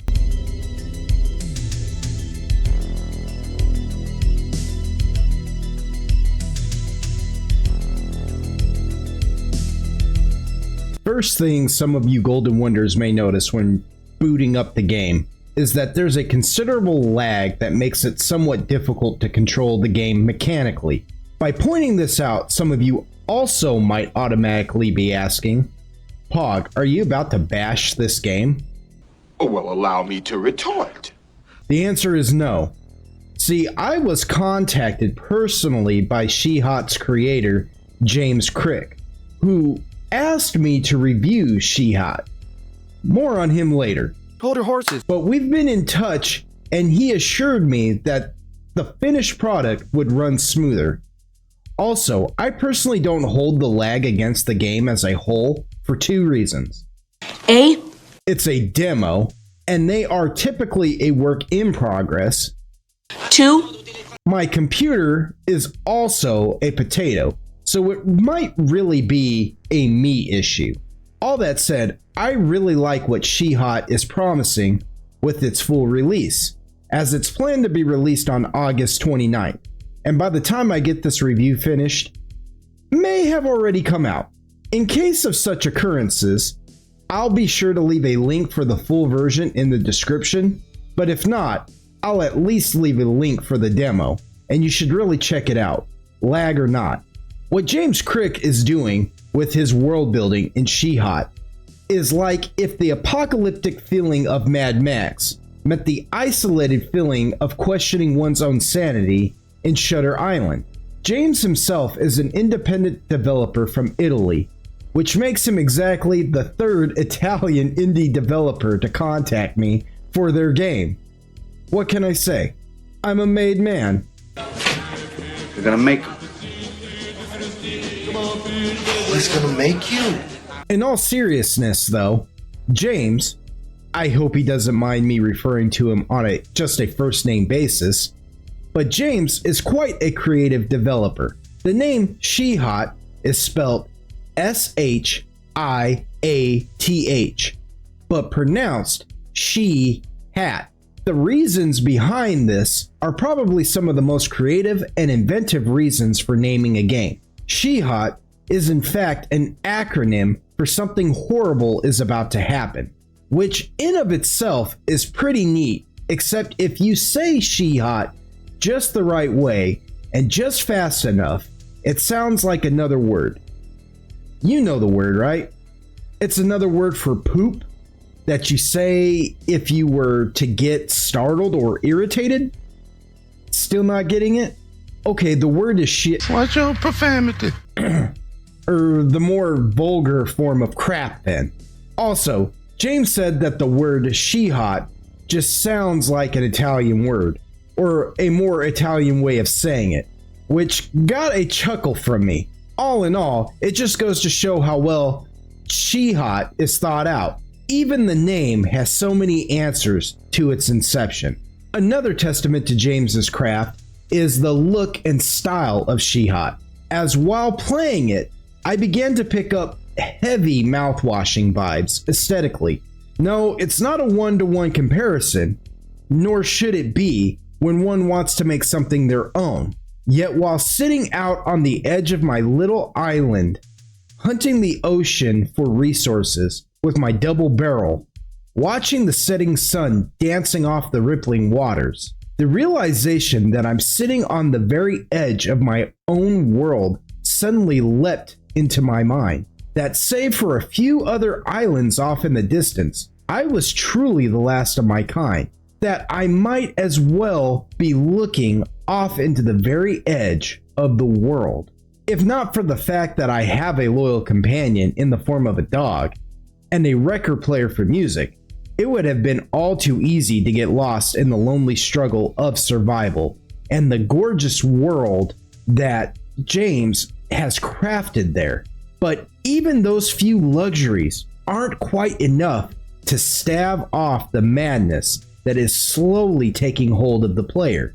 The object of Shihot is survival. The player sits on a stool and shoots at the water for food and ammunition out of the ocean. You have to shoot it once while in the water to bounce it.